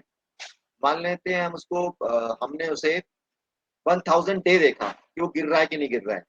तो 1000 डे तो नीचे आ गया, कितनी बार गिरा वो, एक बार भी नहीं गिरा, तो कुल मिला के कितनी बार रिपीट हुआ 0। तो क्या प्रोबेबिलिटी हो गई, फैन के गिरने की 0 प्रोबेबिलिटी हो गई। अब आपका पास फेल का देखते हैं, क्या आप पास हो गए कि फेल हो गए एग्जाम में। तो आपका देखा गया इस तरह का एग्जाम आप कितनी बार दे चुके हैं, तो मान लें 10 बार दे चुके हैं और 10 बार में आप 8 बार पास हुए हैं, तो कितनी प्रोबेबिलिटी होगी आपके पास होने की, वो हो गया 0.8। तो अगर इक्वल लाइकली नहीं है तो उस एक्सपेरिमेंट को हमें रिपीट करना होगा। पर कुछ एक्सपेरिमेंट तो होते हैं जहाँ पे हम रिपीट ही नहीं कर पाते, ऐसे थोड़ी है कि हर बार रिपीट हो जाएगा। अब बच्चा पढ़ रहा है पहली क्लास में आया है, अब कहो कि जी पास होगा फेल होगा, प्रोबेबिलिटी बताओ, भाई रिपीट कैसे करें इसको, रिपीट तो होगा नहीं। तो उस टाइम पे हम प्रोबेबिलिटी किसी और अप्रोच से निकालेंगे। तो अगर रिपीट हो सकता हो तो हम रिपीट करेंगे। तो समझ आ गया पंक्ति प्रोबेबिलिटी कितनी कितनी होती है, अप्रोक्सीमेटली 0।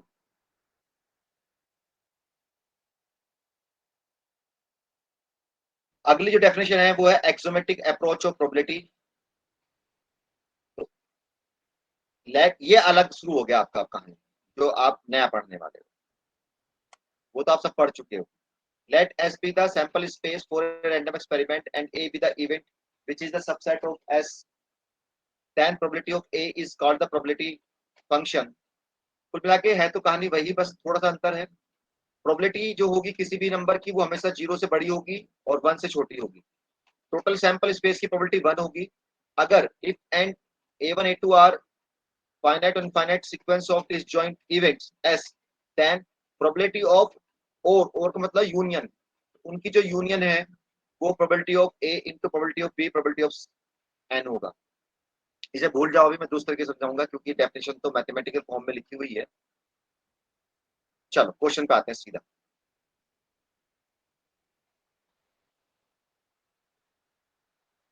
पहला पढ़ते हैं एडिशन थ्योरम ऑफ प्रोबेबिलिटी।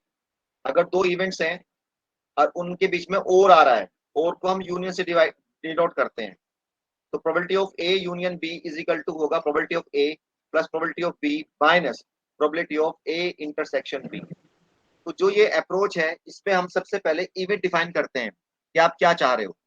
उसके बाद हम अगर मान लो दो इवेंट हमें चाहिए तो एक को ए से डिनोट करेंगे, दूसरे को बी से डिनोट करेंगे। तो अब फिर देखेंगे कि ए यूनियन बी निकालना है या ए इंटरसेक्शन बी निकालना है या क्या निकालना है। ठीक है, अभी बताऊंगा आगे, धीरे धीरे चलते रहो। अगर 3 है, 3 हमारी इवेंट्स हैं तो हमें उनकी A union B union C चाहिए, तो प्रोबेबिलिटी ऑफ ए होगा बी होगा सी। पहले सबको प्लस करो फिर माइनस करो दो दो के ग्रुप बना के, तो probability minus A intersection B, A intersection C, intersection B B intersection C, और फिर प्लस करो तीनों को। अगर ये म्यूचुअली एक्सक्लूसिव हो जाए, म्यूचुअल एक्सक्लूसिव का मतलब क्या है, क्या बताया था म्यूचुअल एक्सक्लूसिव का मीनिंग, किसी को याद है? तो प्रोबेबिलिटी ऑफ क्या हो भाई, हाँ, एक के होने पे दूसरा ना हो। तो अगर मैं कह रहा हूं ए और बी म्यूचुअल एक्सक्लूसिव हैं, तो ए, ये इसका मतलब क्या है, ए भी हो और बी भी हो। ए इंटरसेक्शन बी का मतलब ए भी हो और बी भी। तो अगर म्यूचुअल एक्सक्लूसिव है तो ये प्रोबेबिलिटी कितनी होती है, 0 हो जाती है। तो इस केस में अगर केस हमारा म्यूचुअल एक्सक्लूसिव है तो ये 0 हो जाएगा। तो जो probability of A union B है वो ए प्लस बी, ए और बी के प्लस हो जाएगी। ऐसे ही इसमें अगर ये तीनों ही A B C mutual exclusive हैं तो ये 0 ये 0 ये 0 ये 0, तो केवल तीनों का हम सम कर देंगे। चलो फिर धीरे धीरे हम आगे बढ़ते हैं, फिर क्वेश्चन देखते हैं। पहले सिंपल से स्टार्ट करते हैं। अब देखिए क्वेश्चन सेम है उसी तरह के, पर थोड़ा सा इसको बॉडी अलग अलग तरह से मोल्ड कर दिया है। क्या किया, from a pack of 52 playing card one card is drawn at random. एक कार्ड आपने निकाला, what is the probability that it is a jack of spade और क्वीन ऑफ हार्ट। इस बात की प्रोबेबिलिटी निकालनी है, या तो वो जैक है स्पैड का या वो क्वीन है हार्ट की। तो पहले हम मान लेंगे कि ए क्या है हमारा, तो दो इवेंट्स हैं यहाँ पे, या तो ये हो या ये हो। तो एक तो है जैक ऑफ स्पैड, तो ए को मान लिया, ए क्या है, जैक ऑफ स्पैड है। A and B B the event of drawing a jack of spade, और क्यू को, बी को मान लिया हमने क्वीन ऑफ हार्ट। तो हमें क्या चाहिए, हमें क्या चाहिए, ए हो या क्या हो, क्वीन ऑफ हार्ट। जब भी या आएगा तो हम वहां पे यूनियन लगाएंगे बी, ए यूनियन बी चाहिए हमें। अब ए यूनियन बी का फार्मूला लगाया हमने, probability of A plus probability of B. इसके ऊपर क्वेश्चन आता है 5 नंबर का आएगा तो सिंपल सा, plus probability of B and probability of minus probability of A intersection B. तो पहले ए और बी देखो कि म्यूचुअल एक्सक्लूसिव है कि नहीं है। बताओ जी, ए और बी म्यूचुअल एक्सक्लूसिव है क्या नहीं, क्या एक मसला हमारा है म्यूचुअल एक्सक्लूसिव, यस तो सर। इसका मतलब ये 0 हो गया। अब प्रोबेबिलिटी ऑफ ए निकालो, तो प्रोबेबिलिटी ऑफ पहले की तरह निकालते हैं जैसे निकाली थी पहले। क्या चाहिए हमें, जैक ऑफ स्पैड चाहिए। तो कितने पत्ते हैं टोटल, 52, और जैक कितने हैं इसमें स्पैड वाले, एक, तो 1/52 हो गई। Probability of B, queen of heart कितनी है हमारे पास, क्वीन भी हो और हार्ट भी हो, तो एक ही पत्ता है तो 1/52, तो दोनों को ऐड कर देंगे। ठीक है, तो इस तरह से हम ये जो हमारी अप्रोच है एक्सोमेट्रिक अप्रोच, उसका यूज करते प्रोबेबिलिटी निकाल रहे हैं। तो एक्सोमेट्रिक अप्रोच में हमें पहले इवेंट डिफाइन करनी होती है ए और बी के टर्म में, और फिर फार्मूले लगाने होते हैं। चलो और देखते हैं। 25 lottery tickets are marked with first 25 numerals. A ticket is drawn at random. Find the probability that it is a multiple of 5 or 7. तो मान लिया पहले ए क्या मानोगे, जल्दी बताओ. A is the event of drawing a ticket multiple of 5. दूसरा वाला क्या लेना पड़ेगा, मल्टीपल ऑफ 7. ठीक है, तो प्रोबेबिलिटी क्या निकालना है फिर आपको, प्रोबेबिलिटी ए यूनियन बी या intersection B, A union B. तो ए यूनियन बी का फिर फार्मूला लगाया आपने, A union B is equal to probability of A plus probability of B plus minus probability of A intersection B. अब देखना है क्या है, म्यूचुअल एक्सक्लूसिव है या नहीं है. बोलो जी, म्यूचुअल एक्सक्लूसिव है कि नहीं है. क्या जो मल्टीपल 5 का है वो 7 का भी हो सकता है, तो पहले बना लो. म्यूचुअल एक्सक्लूसिव कुछ भी कॉमन नहीं होना चाहिए, पहले ए बनाओ. ए के नंबर बताओ कौन कौन से होंगे, मल्टीपल ऑफ 5, 5, 10, 15,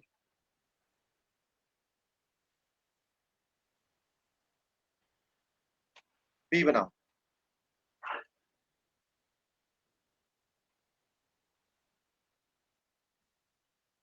नहीं होगा सर, नहीं होगा. नहीं होगा, तो probability of A B plus कर देंगे तो कितना 1 2 3 4 5 5 अपॉन 25 और भाई 4 1 2 3 3 अपॉन 25. अगर बाय द वे ये नंबर होते 50 तक, अब बताओ ए बताओ.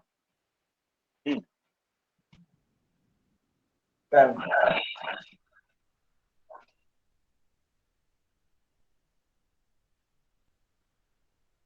आगे बढ़ो 7 में. 28, 35. हो जाएगा सर. तो नहीं है तो इंटरसेक्शन भी आएगी, तो वो नंबर इसका मल्टीपल भी उसका, तो कॉमन देख लो कितने आ रहे भाई, 35 आएगा. ठीक है, तो 1 अपॉन कितना 50. तो इस तरह से हम यहाँ पे देखें. अगर बाय द वे हम नंबर ना लिख पाए, अगर ये कहते हैं कि भाई ए मेरा है 5 का मल्टीपल है 500 टिकट्स है मेरे पास या 5000 टिकट्स हैं, तो जनरली हम क्या करते हैं वहां पे डिवाइड कर लेते हैं.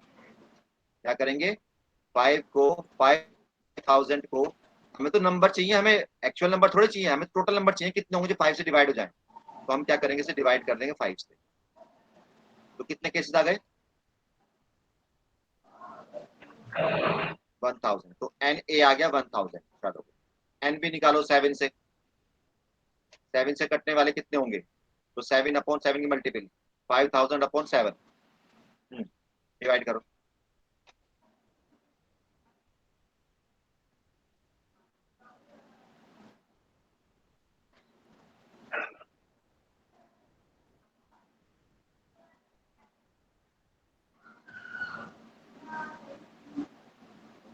टू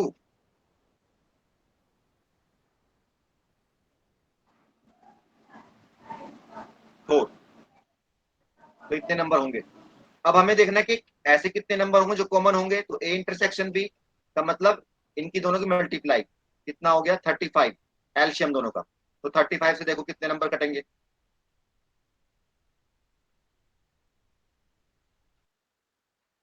डिवाइड कर लेंगे. तो ये हो गया 1000 divide by 5000, probability of A this upon 5000, फिर दिस अपॉन 5000 और दिस अपॉन 5000, ये माइनस कर देंगे. तो इस तरह से आप इसका यूज करते हुए क्या कहते हैं, एडिशन थ्योरम का यूज करते हुए आप प्रोबेबिलिटी निकाल सकते हो. कभी कभी एडिशन थ्योरम का स्टेटमेंट पूछ लेते हैं, state the addition theorem.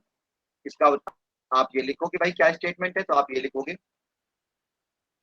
S P sample space of the random experiment and the event A and B belongs to S, इसी का ही पार्ट है. Then probability of this and this. बस यहाँ तक भी लिखा होगा, जब भी काम चल जाएगा. आगे देना चाहते होती है भी दे सकते हो. तो ये स्टेटमेंट भी एग्जाम में पूछ लेते हैं और इसके ऊपर भी क्वेश्चन देते हैं. और क्वेश्चन का there are 40 pages in a book, a page is open at random, find the probability that the number is opened is multiple of 3 or 5. Same ऐसे कर देना. चलो जी इसे बताओ.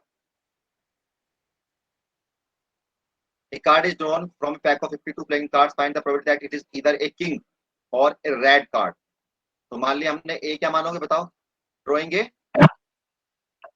किंग, किंग आने प्रोबेबिलिटी बता दो फटाफट कितनी होगी? 4/52. रेड कार्ड आने की बता दो कितनी होगी? 26 1/2. 52 में रहने दें, एलसीएम लेने में आसानी होगी। यस सर, ठीक है सर। प्रोबेबिलिटी ए इंटरसेक्शन भी बता दो, म्यूचुअल एक्सक्लूसिव है कि नहीं है? भाई किंग तो रेड भी हो सकता है है। सर, है। म्यूचुअल एक्सक्लूसिव है कि नहीं? Yes sir. नहीं है नहीं ना? है सर, नहीं है। कितने कार्ड बनेंगे जो कॉमन होंगे? किंग भी हो रेड भी हो? दो। दो नहीं, दो क्यों? रेड। यस सर, हो सकते हैं। दो ही तो बनेंगे, हाँ किंग है ना। और 52 अब फार्मूला लगा दो, this plus this minus this, answer आ गया। ओके। ऐसे ही ये कर लेना। तो एक क्वेश्चन उम्मीद है कि इस तरह का आपके एग्जाम में आ जाना चाहिए। अगर इस तरह का आ गया तो आप कर दोगे तो मेरे ख्याल से हो जाएगा ना। फॉर्मूला बेस है सर। हाँ, फॉर्मूला बेस्ड। बस अब इतना ही लेते हैं। अब हम क्लास लेंगे, या वो करा दो, बस बोलो।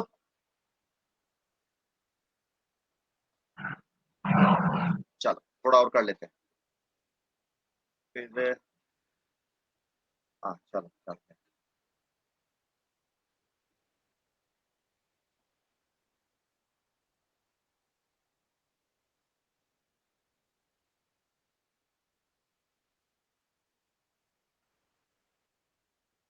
Conditional probability.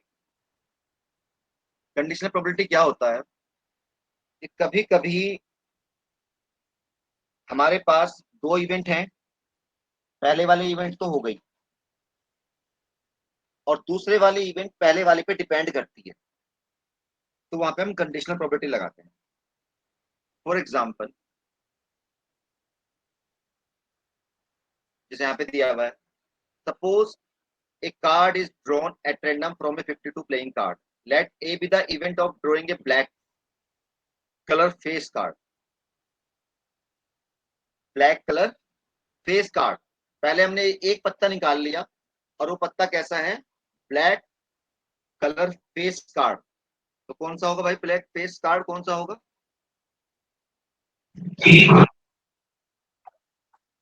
क्वीन, जैक और किंग। कितने पत्ते ऐसे हैं जो ब्लैक भी और फेस कार्ड भी? कितने पत्ते हैं? 6 पत्ते हैं।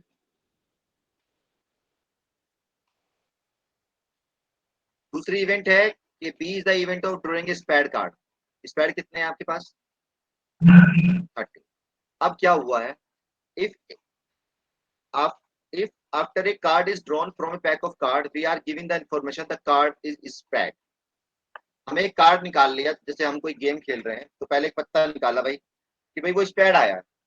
अब ये बताओ कि वो किंग होगा, इस बात की प्रोबेबिलिटी बताओ।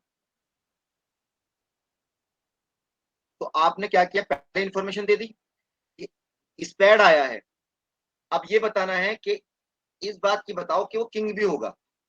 तो इंफॉर्मेशन आपके पास है तो इसलिए इसको बोलते हैं कंडीशनल प्रोबेबिलिटी। ये कंडीशन दे दिया आपको कि स्पेड है आपके हाथ में, तो अब स्पेड है तो अब हमें इन्हीं पत्तों में से देखना है कि किंग कितने हो सकते हैं। तो किंग, अब स्पेड कितने पत्ते हैं, तो अब हमारा सैंपल स्पेस भी चेंज हो गया। सैंपल स्पेस अब हमें क्या करना है, 13 पत्तों में से बताना है कि किंग कितना हो सकता है। तो हमारे जो फेवर जो टोटल केस हुए वो 13 हुए। अब 13 में किंग देखो कितने हुए, 13 में किंग कितने होंगे? एक तो हमारी प्रोबेबिलिटी हो जाएगी 1/30। तो अगर कुछ इंफॉर्मेशन ऑलरेडी है कि गिवन दैट ये दिया हुआ है, अब बताओ कितना होगा, तो इस तरह की जो प्रोबेबिलिटी निकालते हैं उसको बोलते हैं conditional probability.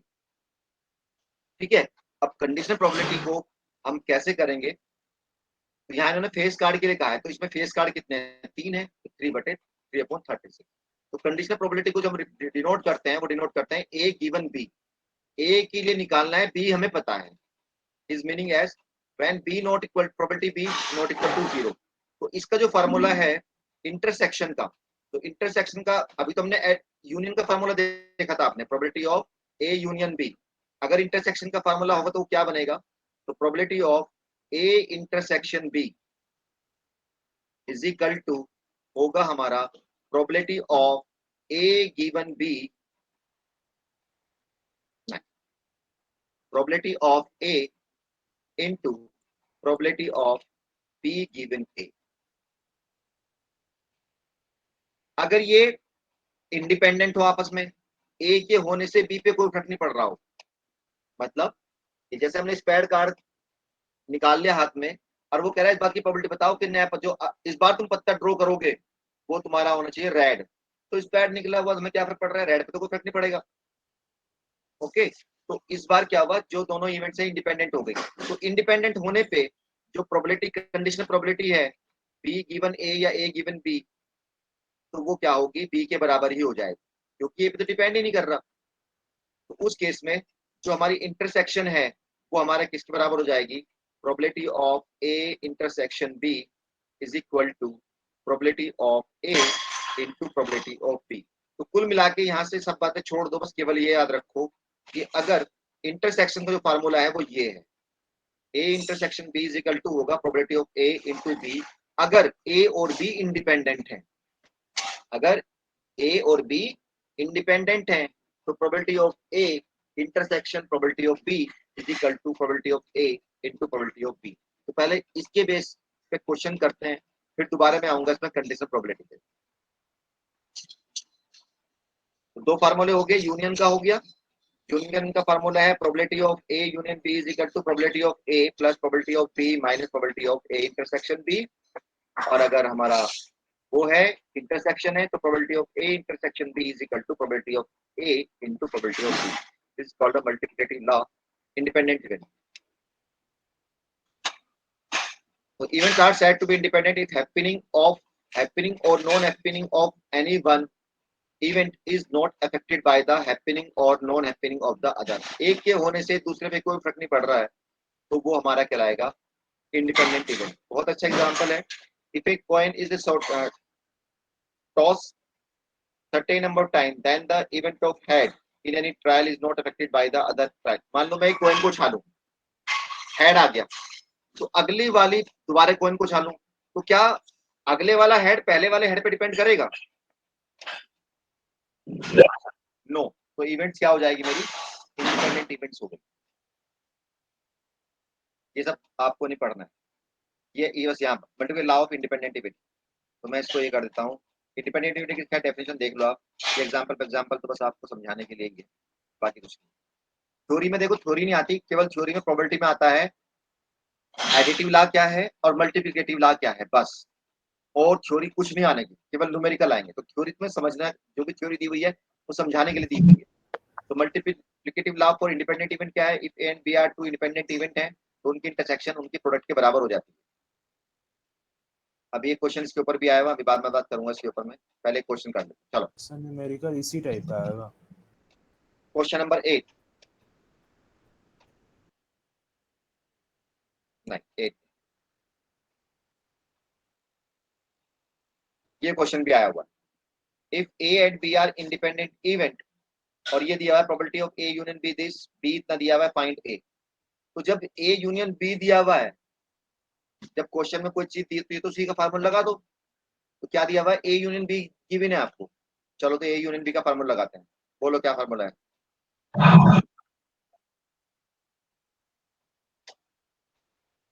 A plus B minus A intersection B.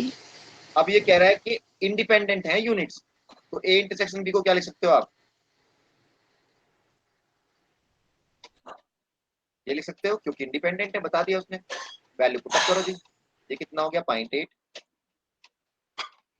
Probability A पूछ रहा है भाई, निकाल लेंगे। प्रोबेबिलिटी बी कितना है 0.4 plus probability of A into 0.4। तो पहले इसे इधर ले जाओ, फिर ए कॉमन ले लो, डिवाइड कर दो, आंसर आ गया। ठीक है,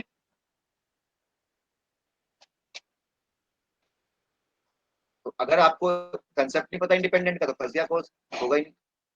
तो ये कोई भी क्वेश्चन आप कर सकते हैं। ये कौन सा है इतना भारी सा, ये कौन सा है? फोर्थ। फोर्थ देखते हैं क्या है। If A and B are independent event this then find this. A bar union, अच्छा ये निकालना है, चलो इसको भी देखते हैं। चलो पहले इसकी कुछ थ्योरम पढ़ के आते हैं जो पीछे डिराइव करे हुए हैं। ये remark, if A and B are independent then A and B bar also independent. अगर ए और बी इंडिपेंडेंट होंगे तो कोई भी ग्रुप ले लो ए और बी बार का, ए और बी के बार का, ये भी इंडिपेंडेंट होंगे, ये भी इंडिपेंडेंट होंगे और ये भी इंडिपेंडेंट होंगे। ठीक है, बार का मतलब मैंने कहा था क्या है, अपोजिट है ए का। तो प्रोबेबिलिटी ऑफ, अगर हमें ए बार चाहिए तो वो होगी हमारी, क्या होगी ए बार, 1 माइनस प्रोबेबिलिटी ऑफ ए। अगर बी बार चाहिए तो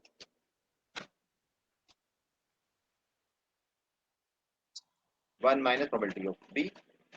तो वही ये कंसेप्ट हम यहाँ पे यूज करेंगे जो एक क्वेश्चन नंबर 4 में क्या है। चलो भाई क्या कह रहा है 4 में,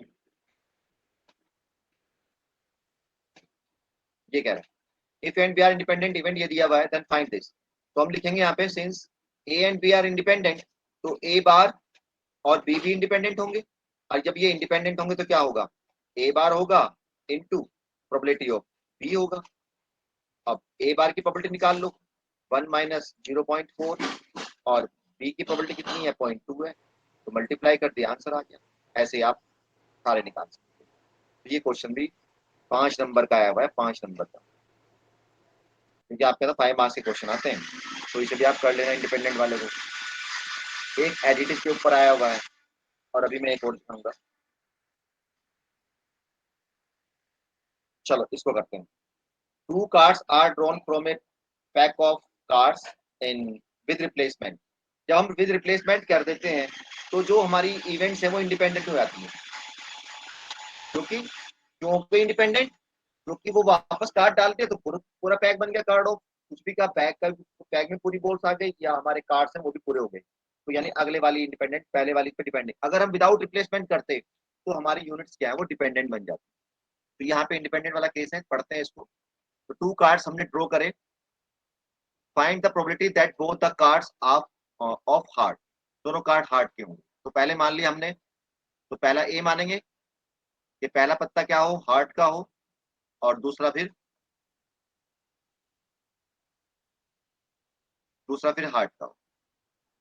चलो जी निकालो पहले पत्ता हार्ट का। प्रोबेबिलिटी अभी कितनी होगी बोलो, 30 अपॉन, अब वापस कर दिया आपने तो ए एंड बी क्या हो गए, इंडिपेंडेंट हो गए, तो प्रोबेबिलिटी ऑफ बी कितना हुआ,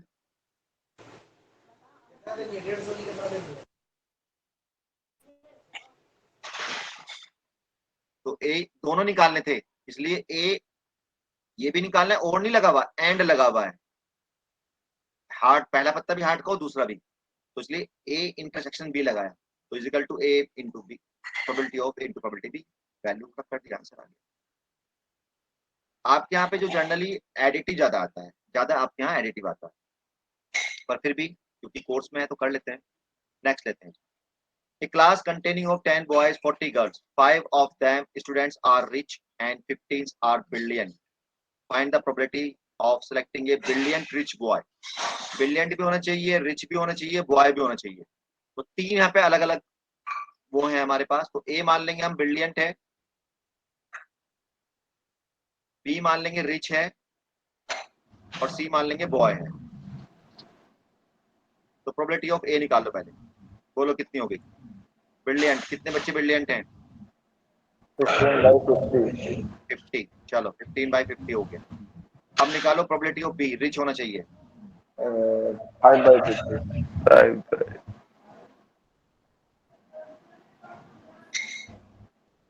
बॉय होना चाहिए 10/50। 10/50। अब क्या चाहिए, तीनों चाहिए, तीनों होना चाहिए, तो क्या लगेगा, यूनियन इंटरसेक्शन। इंटरसेक्शन। अब इंटरसेक्शन आते ही लग गया कि भाई ये इंडिपेंडेंट है कि नहीं है, बताओ। ब्रिलियंट होना, रिच होना, बॉय होना, क्या इंडिपेंडेंट है या ये आपस में डिपेंड कर रहे हैं कि भाई बच्चा जो ब्रिलियंट है वो बॉय होगा, अगर रिच है तो बॉय वो गर्ल नहीं हो सकती, इंडिपेंडेंट है। तो बस क्या करना है, तीनों की मल्टीप्लाई कर देनी है।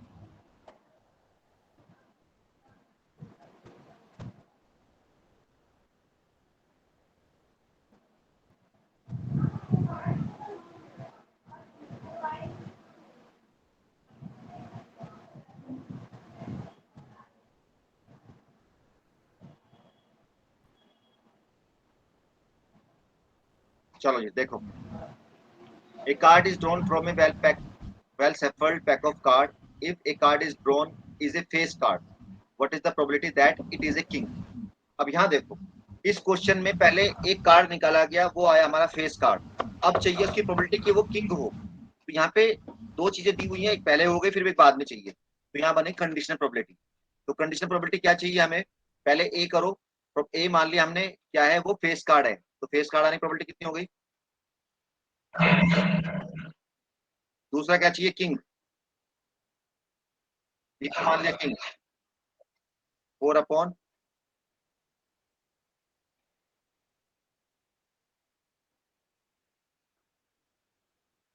अब हमें यहाँ पे सिंपल बी नहीं निकालना, हमें निकालना है प्रोबेबिलिटी बी गिवन ए ऑलरेडी हो चुका है, यानी फेस कार्ड आ चुका है। अब हमें बी निकालना है, तो इसका ये तो फार्मूले से कर लो, प्रोबेबिलिटी ऑफ ए, इसका फार्मूला होता है probability of A into intersection probability of B upon probability of A, ये फार्मूला होता है। जो नीचे बैठा है गिवन वो हमारा नीचे आता है, और गिवन को हम स्लैश से नहीं करते, ऐसे खड़े से करते हैं इंडिकेट। तो probability of A intersection B upon probability of A. अब ए इंटरसेक्शन बी, अब देखो ये क्या, ये म्यूचुअल एक्सक्लूसिव है, सॉरी म्यूचुअल नहीं, सॉरी इंडिपेंडेंट है क्या,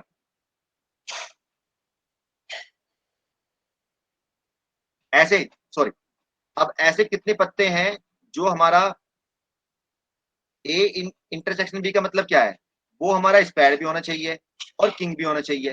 तो ऐसे कितने पत्ते हैं जो स्पैड भी हो किंग भी हो, एक है। तो 1/52 हो गया। अब प्रोबेबिलिटी ऑफ ए कितना है, ये पत्ता स्प्रेड हो, तो 12/52 हो गया। तो इन दोनों को डिवाइड कर दो तो 1/52 हो गया। तो यानी इसकी प्रोबेबिलिटी अलग निकालेंगे, इसकी प्रोबेबिलिटी अलग निकालेंगे, दोनों को डिवाइड कर देंगे, आंसर आ जाएगा। अगर मैं सिंपल कहूं कि अब हमें किंग चाहिए, कितने में किंग चाहिए, जो ऑलरेडी हो चुका उनमें से किंग चाहिए, तो हमारा जो सैंपल स्पेस है इस बार वो कितना हो गया, अब हमारा स्प्रेड वाला रहेगा जो ऑलरेडी हो चुका है, उनमें से किंग कितने होंगे, तो सैंपल स्पेस बन गया मेरा 12, और 12 में से किंग कितने हैं 1, तो 1/12 ऐसे भी निकाल सकते हो या फार्मूले से भी निकाल सकते हो। चलिए बस अब इतना लेते हैं, अब हम क्लास लेंगे अपनी 5 o'clock, ठीक है। तो आज हम ये प्रोबेबिलिटी पूरी हो जाएगी, और फिर मुझे एक क्लास और चाहिए आपको डिस्ट्रीब्यूशन पढ़ाने के लिए। मैं मैरिट से रिक्वेस्ट कर लूंगा एक क्लास और मिल जाए, तो उसका शेड्यूल हम व्हाट्सएप पे भेज दूंगा, या कल ही आज ही बता दें क्लास में, है ना, या आप व्हाट्सएप पे